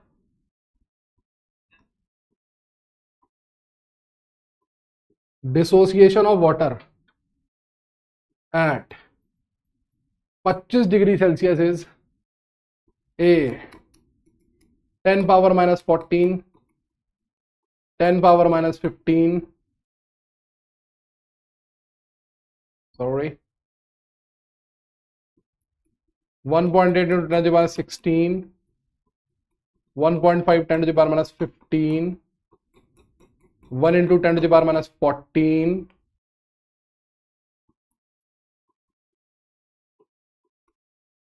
2 into 10 to the power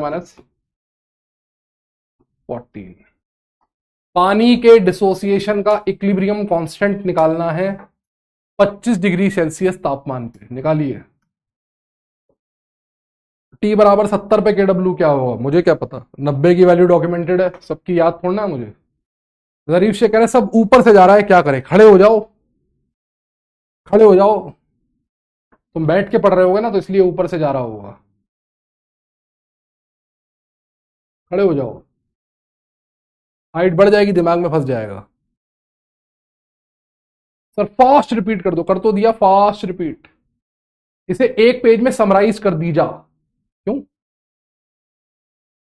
ये है तो एक पेज, यही तो एक पेज है, ये एक पेज है ना, इसी एक पेज में सारे रिजल्ट लिखें, जो जो डब्बे में बंद है वो काम किए।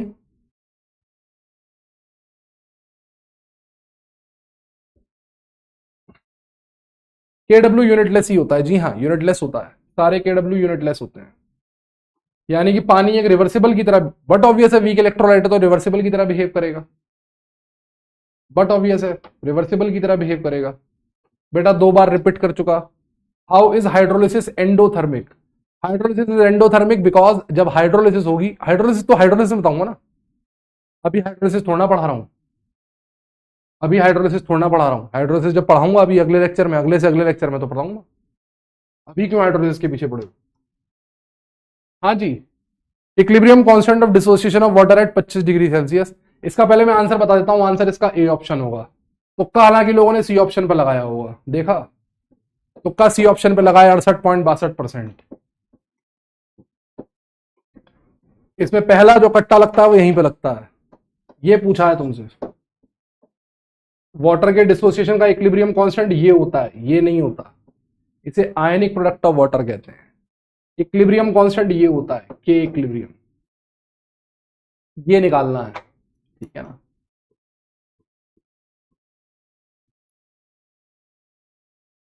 ध्यान अगर कंसेप्ट पे नहीं लगाओगे बड़ा पछताओगे, बड़ा पछताओगे।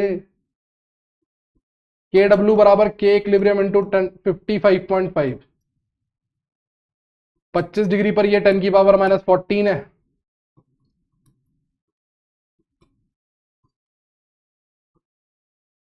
तो के इक्विलिब्रियम कितना आएगा? गंदे हैं हम इतने, हम पे किसका जोर। क्या कर रहे हो दीदी, क्या कर रहे हो बेटे, ऐसे मत करो बेटे, बैठ के पढ़ो मत पढ़ो लेटे लेटे। चलो अगला क्वेश्चन लिखो बेटे।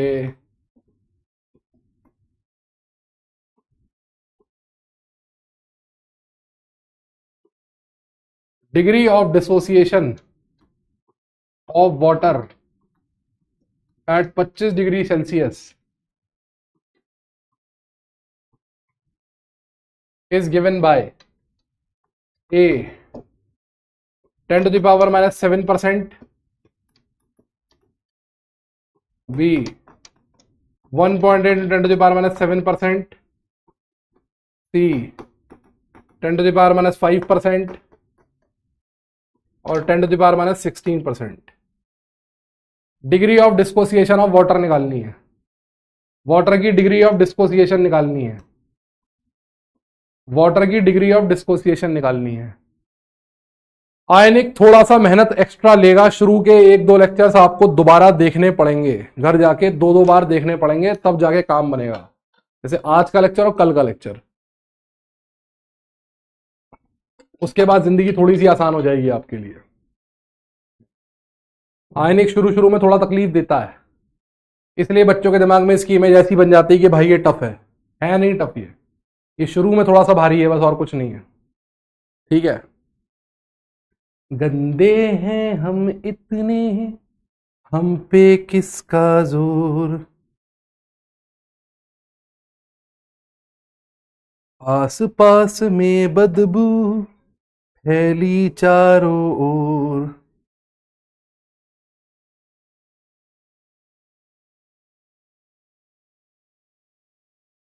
सर क्या हाल है? मेरा हाल सही है, तुम बताओ तुम्हारा क्या हाल है? सर सब और पढ़ा तो मैंने क्या बनवाई है इमेज? तो मैं तो पढ़ा रहा हूँ चैप्टर, मैं तो चैप्टर पढ़ा रहा हूँ, मैंने कौन सी इमेज बनवाई है? तुम ही लोग रो रहे हो सड़े सड़े क्वेश्चनों में, कह रहे गरम है गरम है गरम है, सड़े सड़े क्वेश्चनों में रो रहे हो तुम लोग, मैं क्या करूँ बताओ? ये तो बिल्कुल आसान आसान, ये तो एनसीईआरटी की लाइनें हैं जो मैं क्वेश्चन करा रहा हूँ, ये एनसीईआरटी की लाइनें हैं, ये तो एनसीईआरटी की लाइनें हैं, अभी तो मैंने कुछ पढ़ाया ही नहीं है। देखो, पानी को तोड़ो, पानी को तोड़ो H plus plus OH minus, ये तो एनसीईआरटी की लाइनें हैं। आओ देखें, इनिशियल कंसेंट्रेशन कितनी होगी? 55.5। जब इक्विलिब्रियम आया तो क्या हुआ? इसमें से X टूट गया, ये भी X बना और ये भी X बना, ठीक है ना। पानी के डिसोसिएटेड मोल कितने हैं? X। अगर X पता लग जाए तो अल्फा निकल आएगा, X पता लग जाए तो अल्फा निकल आएगा। कंसंट्रेशन ऑफ H प्लस बराबर कंसंट्रेशन ऑफ OH माइनस, ये 10 to the power -7 मोलर होती है 25 डिग्री सेल्सियस पर। कहां पर? 25 पर। कहां पर? 25 पर। 25 पर होती है कि नहीं होती है? होती है। H प्लस और OH माइनस आपको कितनी बताई है मैंने? 10 to the power -7 बताई है ना 25 पर। कहां बताई, कहां बताई? ये देखो। तो क्या ये जो X है ये सीधे 10 की पावर -7 के बराबर हो जाएगा? बिल्कुल हो जाएगा सर, कोई दिक्कत कुछ नहीं है सर। अल्फा बराबर क्या होता है? अल्फा बराबर होता है dissociated mole upon initial mole into 100। तुमने साथ जो मेरा छोड़ा, दीवाना तेरा मर जाएगा। तुमने साथ जो मेरा छोड़ा, दीवाना तेरा। ये आ गया 1.8 10 to the power minus 7%। 1.8 10 to the power minus 7%। तूने लेक्चर अगर ना छोड़ा, दिमाग मेरा फट जाएगा। तूने लेक्चर अगर ना छोड़ा। जो डिग्री केमिकल इक्विलिब्रियम का प्रत्येक कंसेप्ट यहां पर यूज होगा। जो जो चीजें केमिकल इक्विलिब्रियम में पढ़ाई हैं वो सब यूज होंगी यहां पर। Dissociated mole 10 to the power minus 7 है। इनिशियल मोल 55.5 है। अल्फा होता है डिसोसिएटेड अपॉन इनिशियल इनटू 100। सीधा फॉर्मूला बेस्ड क्वेश्चन है। यार हमसे कौन सा लग रहा है फॉर्मूला, मोटे आदमी। कौन सा फॉर्मूला लगाए, क्या लगाए, कहां से लगाए? हवाई लग रही है आज तो।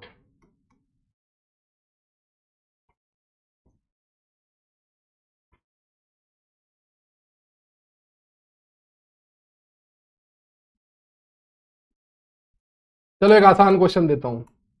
Concentration of H plus in pure water at 90 degree Celsius is a 10 की पावर माइनस 7 मोलर, 10 की पावर माइनस 6 मोलर, 10 की पावर माइनस 5 मोलर, 10 की पावर माइनस 4 मोलर।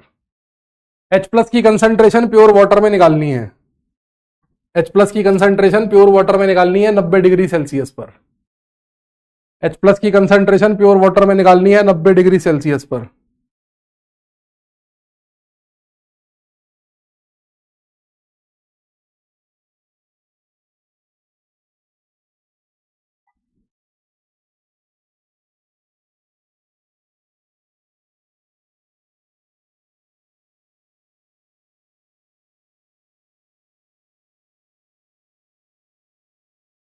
आज मैं 3 बजे छुट्टी कर दूंगा। आज मैं 3 बजे छुट्टी कर दूंगा, वरना कल पेपर में न्यूज आएगी। वरना कल पेपर में हेडलाइन आएगी, फिजिक्स वाला की ऑनलाइन क्लास में एक बच्चे ने लगाई छत से छलांग, बच्चा आयनिक इक्विलिब्रियम से था परेशान, गोबर में गिर के टूटी उसकी टांग।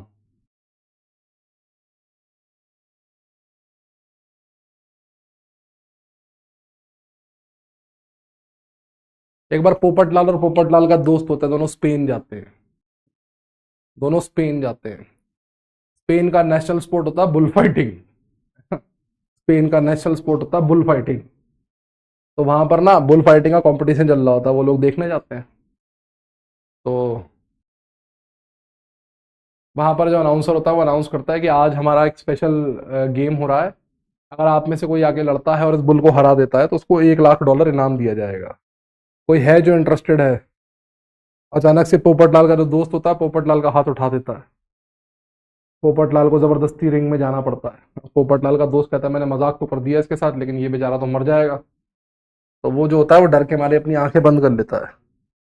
1 मिनट बाद अपनी आंखें खोलता है तो बहुत तेज आवाज आती है। बहुत तेज आवाज आती है। वो देखता है क्या हुआ, तो देखता है पोपटलाल सांड के ऊपर चढ़ा बैठा हुआ होता है, जीत गया होता है। $1 लाख वाला लेके जब पोपटलाल वापस आता है तो दोस्त उससे कहता है यार तुम तो बहुत बहादुर निकले, छुपे रुस्तम निकले, मुझे थोड़ा पता तुम इतने बहादुर हो। तो अगर मैं होता ना तो मेरी तो पॉटी निकल गई होती। तो पोपटलाल बोला भाई मेरी भी निकल गई थी, उसी पे तो सांड फिसल गया। चलिए, कंसंट्रेशन ऑफ H प्लस निकालनी है प्योर वाटर के अंदर, 90 डिग्री सेल्सियस पर निकालनी है। जनरल फॉर्मूला क्या बताया मैंने आपको? प्योर वाटर के अंदर कंसंट्रेशन ऑफ H प्लस का √KW। क्या बताया है मैंने आपको? √KW। √KW। तो कंसंट्रेशन ऑफ H प्लस कितनी होगी? √KW। और 90 डिग्री सेल्सियस पर यह कितना होता है? 10 की पावर माइनस 12। तो ये आ गया 10 टू द पावर माइनस छक्का molar. 10 to the power minus छक्का मोलर, बी ऑप्शन। क्या ये सही है? आइए देखते हैं कितनों का तुक्का बैठा। 54% लोगों का। चलिए पहला क्वेश्चन ऐसा, तालियां आप लोगों के लिए। हालांकि इसमें भी आधी क्लास की ऐसी तैसी हो रखी है, लेकिन चलिए फिर भी काफी मुझे अच्छा लगा, आप लोगों ने 54% लोग पहुंच गए। ठीक है सर, आप मेरा डॉट इग्नोर क्यों कर रहे हो? अरे मैं डॉट देख ही नहीं रहा हूं, अभी डॉट तो देखूंगा, अब डॉट तो अब देखूंगा ना, अभी तो मैंने डॉट देखे ही नहीं है।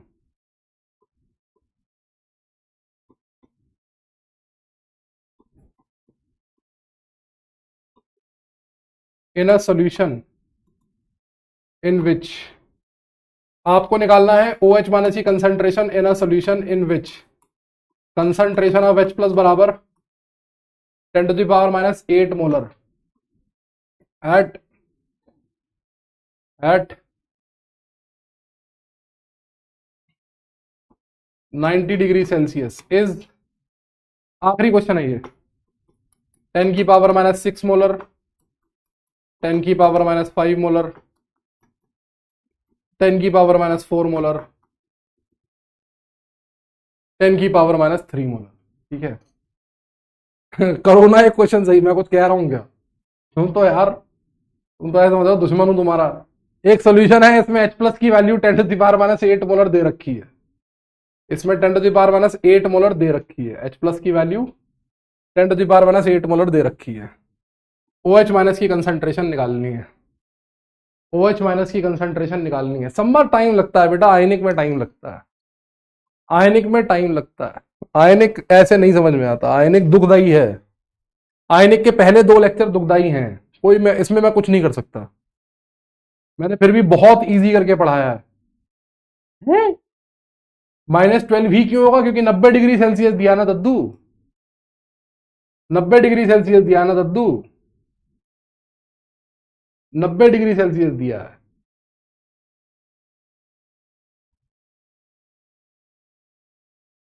आई पेन होने लगा है, अच्छा।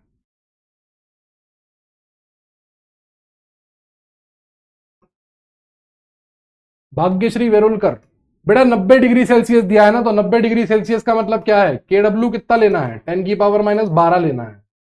90 डिग्री का मतलब के डब्ल्यू 10⁻⁻12 लेना है। गरम है, गरम है, गरम तो है। नंबर ऑफ मोल्स में कंसंट्रेशन की वैल्यू क्यों पुट की है? अरे मेरे भाई, सॉरी बहन है, यशप्रीत कौर, हाँ यशप्रीत कौर, बेटा यहां पर मोल इंटू वॉल्यूम करूंगा, यहां पर मोल इंटू वॉल्यूम करूंगा, कट जाएगा ना वॉल्यूम। मोल अगर करूंगा तो मोल इंटू वॉल्यूम कट जाएगा ना बेटा, वॉल्यूम से वॉल्यूम कट जाएगा ना, ऊपर भी वाटर है नीचे भी वाटर है, कट जाएगा ना, इसलिए। ये चैप्टर ही बेकार है। हाँ जी, आइए देखें।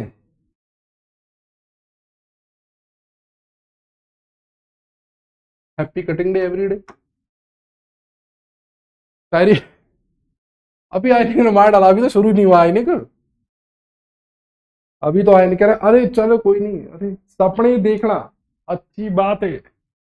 हाँ जी, concentration of H plus into concentration of O H minus K W के बराबर होता है। ठीक है, होता है। 90 डिग्री सेल्सियस पर के डब्ल्यू कितना होगा? 10⁻⁻12। 90 डिग्री पर के डब्ल्यू कितना होगा? 10⁻⁻12। ठीक है, तो इसको रख दो H plus into O H minus 10⁻⁻12। O H minus कितना होगा?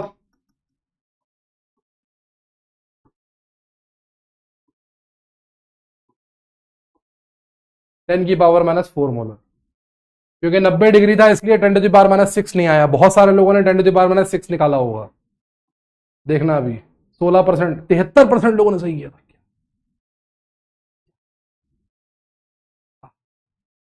लीडर बोर्ड देखें आज का, इस क्वेश्चन के लीडर बोर्ड में सूर्यास बंकर ने बनाया है बंकर। बाकी देखते हैं ओवरऑल लीडर, 8 में से 10 क्वेश्चन ठीक करके वंशिका, 10 में से 8 क्वेश्चन ठीक करके वंशिका। अच्छा सभी लोगों के, सुहानी और दिव्यांशु को छोड़कर सबके 8 सही हैं 10 में से। Very good, good good good good good. ठीक है, अरे 10 अटेम्प्टेड 1 करेक्ट, हेमंत सोनी कह रहा 10 अटेम्प्टेड 1 करेक्ट। ठीक है, आज आप लोग जा सकते हैं। आपके दुखों को देखते हुए मैं आगे नहीं पढ़ा रहा हूँ। वैसे मेरा पीएच स्केल भी शुरू करने का मन था, लेकिन मैं अभी पीएच स्केल शुरू नहीं कर रहा हूँ, क्योंकि मुझे पता है आप में से कोई अभी स्क्रीन में से निकल के रोने देगा, है ना, कोई स्क्रीन में से निकल के रो देगा, है ना। सम्मा बेटा अभी चिंता मत करो, पहला लेक्चर है, थोड़ा सा टाइम लगता है, 1-2 लेक्चर वेट करो, 1-2 लेक्चर के बाद सब होने लगेगा, ठीक है।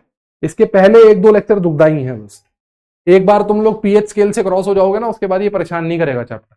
ये शुरू में बस थोड़ा सा परेशान करता है, उसके बाद तो इसमें इतने रिट्रिक है कि सब क्वेश्चन बना ले जाओगे तुम, रिट्रिक के साथ सारे क्वेश्चन बन जाएंगे, ठीक है। तो आज का लेक्चर थोड़ा सा दुखदाई है, मानता हूं, पहला लेक्चर इसका होता है दुखदाई, ठीक है। और वो तो मैंने तुम्हारे दुख कम करने के लिए भी तुम्हें लुईस थ्योरी वगैरह सब पढ़ा ही नहीं, वो तो पढ़ाता तो बिल्कुल कहानी इनऑर्गेनिक में चली जाती, वहां तो मैं तुम्हें ले ही नहीं गया, ठीक है।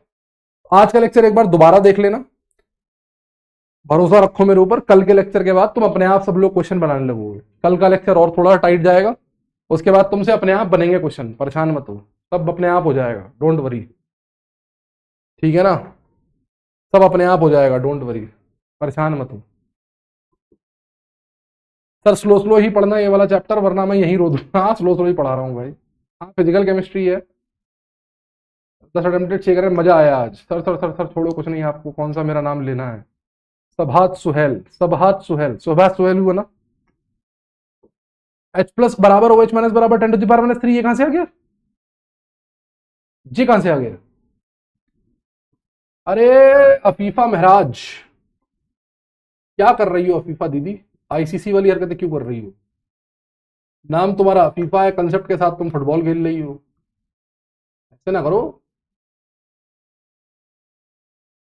अरे भाई कित गया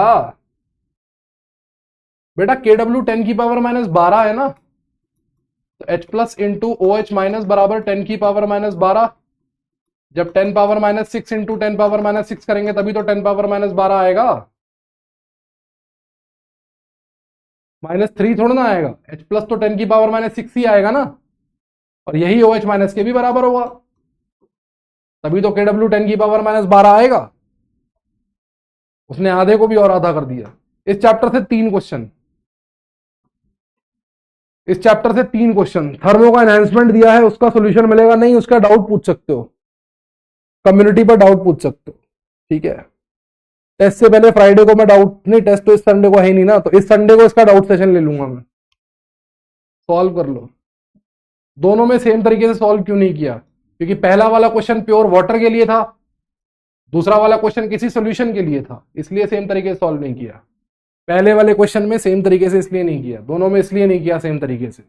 पहले वाले में प्योर वाटर था तो मुझे पता था कि H प्लस और OH माइनस बराबर होगा, गुड क्वेश्चन। क्या नाम है तुम्हारा? Maisha Sharma, good question. और दूसरे वाले क्वेश्चन में H प्लस और OH माइनस बराबर बराबर नहीं है, तो सेम तरीके से नहीं कर सकते, बराबर बराबर नहीं है इसलिए सेम तरीके से नहीं कर सकते। Total dissociated mole 10 to the power minus 14 क्यों होगा? वो तो टोटल मेड मोल होंगे ना। कौशिकी मिश्रा क्या कर रही हो बेटा? स्टाइशियोमेट्री की ऐसी तैसी कर दे रही हो। 10 की पावर माइनस 7 ये बने, 10 की पावर माइनस 7 ये बने, लेकिन इन्हें बनाने के लिए ये तो 10 की पावर माइनस 7 ही टूटे, पूरे इक्विलिब्रियम का धज्जी उड़ा दी उसने। क्या कर रही हो दीदी? ये थोड़ा ना जुड़ेंगे, जो टूटे वो लिखते हैं, टूटे तो 10 की पावर माइनस 7 ही ना।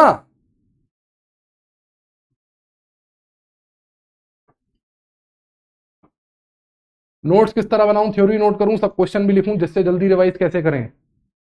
केवल क्वेश्चन लिखो, थ्योरी पर बहुत ज्यादा फोकस मत करो। 10 की पावर माइनस 12 ही कैसे हुआ है? एक्सपेरिमेंटल डेटा है दीदी, मैं कुछ नहीं कर सकता। मधु कुमारी, बहुत हार्ड लग रहा है सर आयनिक चैप्टर, पहले 2 लेक्चर लगता है, उसके बाद आसान हो जाता है। एक बार कल का लेक्चर निकल गया ना, उसके बाद मैं ऐसा पिटारा खोलूंगा ना रिट्रिक का, एक बार कल का लेक्चर निकल जाना दो, फिर तुम देखना मैं ऐसा रिट्रिक का पिटारा खोलूंगा ना, सारे क्वेश्चन धाए धाए बनेंगे तुमसे, फिर तुम बोलोगे इससे आसान कोई चैप्टर ही नहीं है, फिर तुम बोलोगे इससे आसान कोई चैप्टर है ही नहीं, ये गारंटी है मेरी। एक बार कल का लेक्चर और निकल जाने दो, फिर तुम बोलोगे सर इससे आसान तो कुछ है ही नहीं।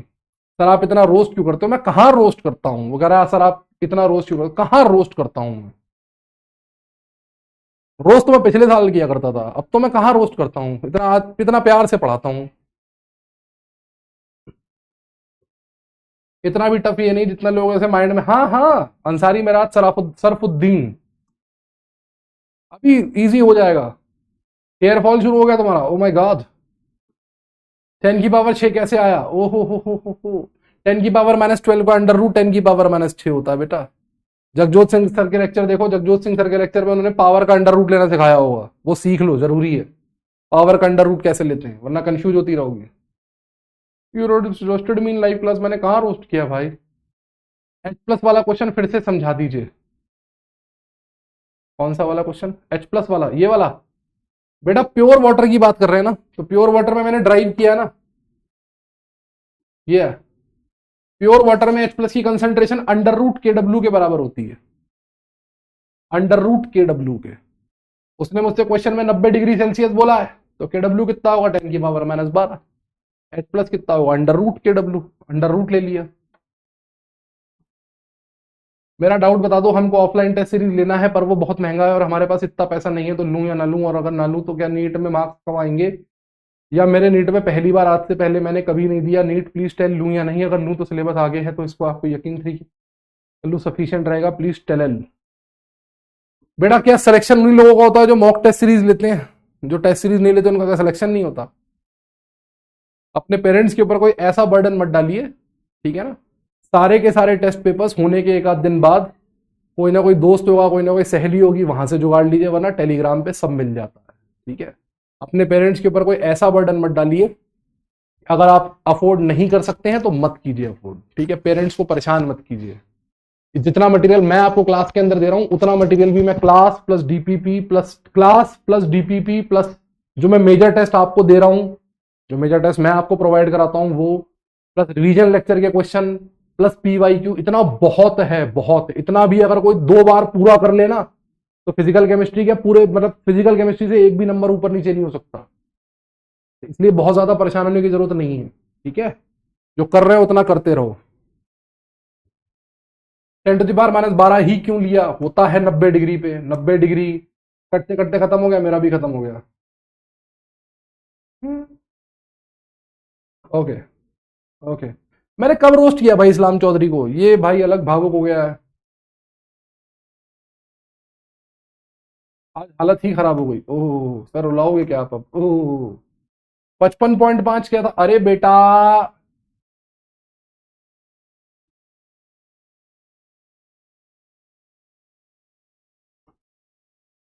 आपने मोल 55.5 क्यों लिए?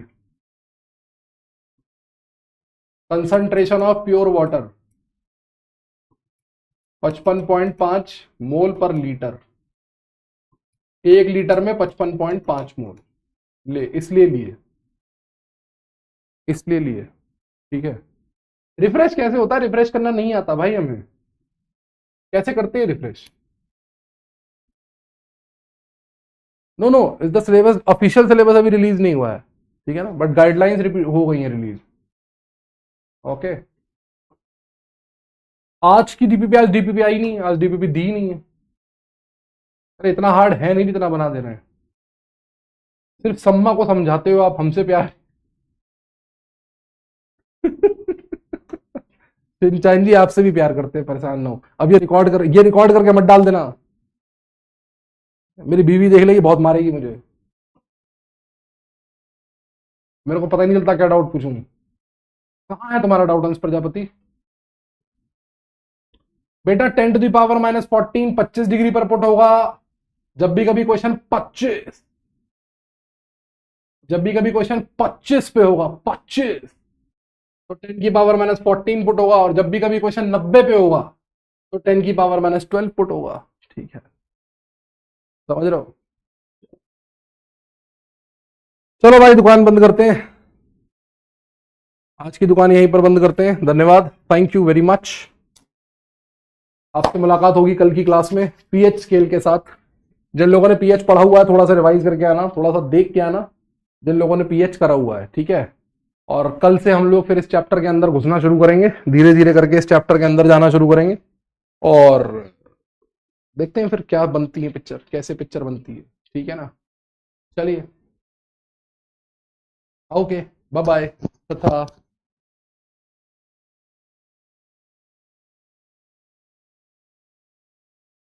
लोगों का डाउट रह गया है शाम को कम्युनिटी के पोस्ट के कमेंट्स में डाल देना,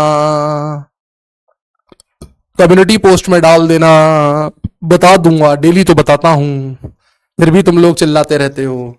6 से 7 बजे के बीच में मैं एक पोस्ट करता हूं स्टूडेंट डिस्कशन चैनल पे, उसके कमेंट में डाउट पोस्ट करना होता है और रात में 10 से 11 बजे के बीच में उसको चेक कर लेना होता है, वहां सोल्यूशन आ गया होता है। ये डेली का प्रोसीजर है, ठीक है, केवल संडेज को नहीं होता, बाकी हर दिन होता है।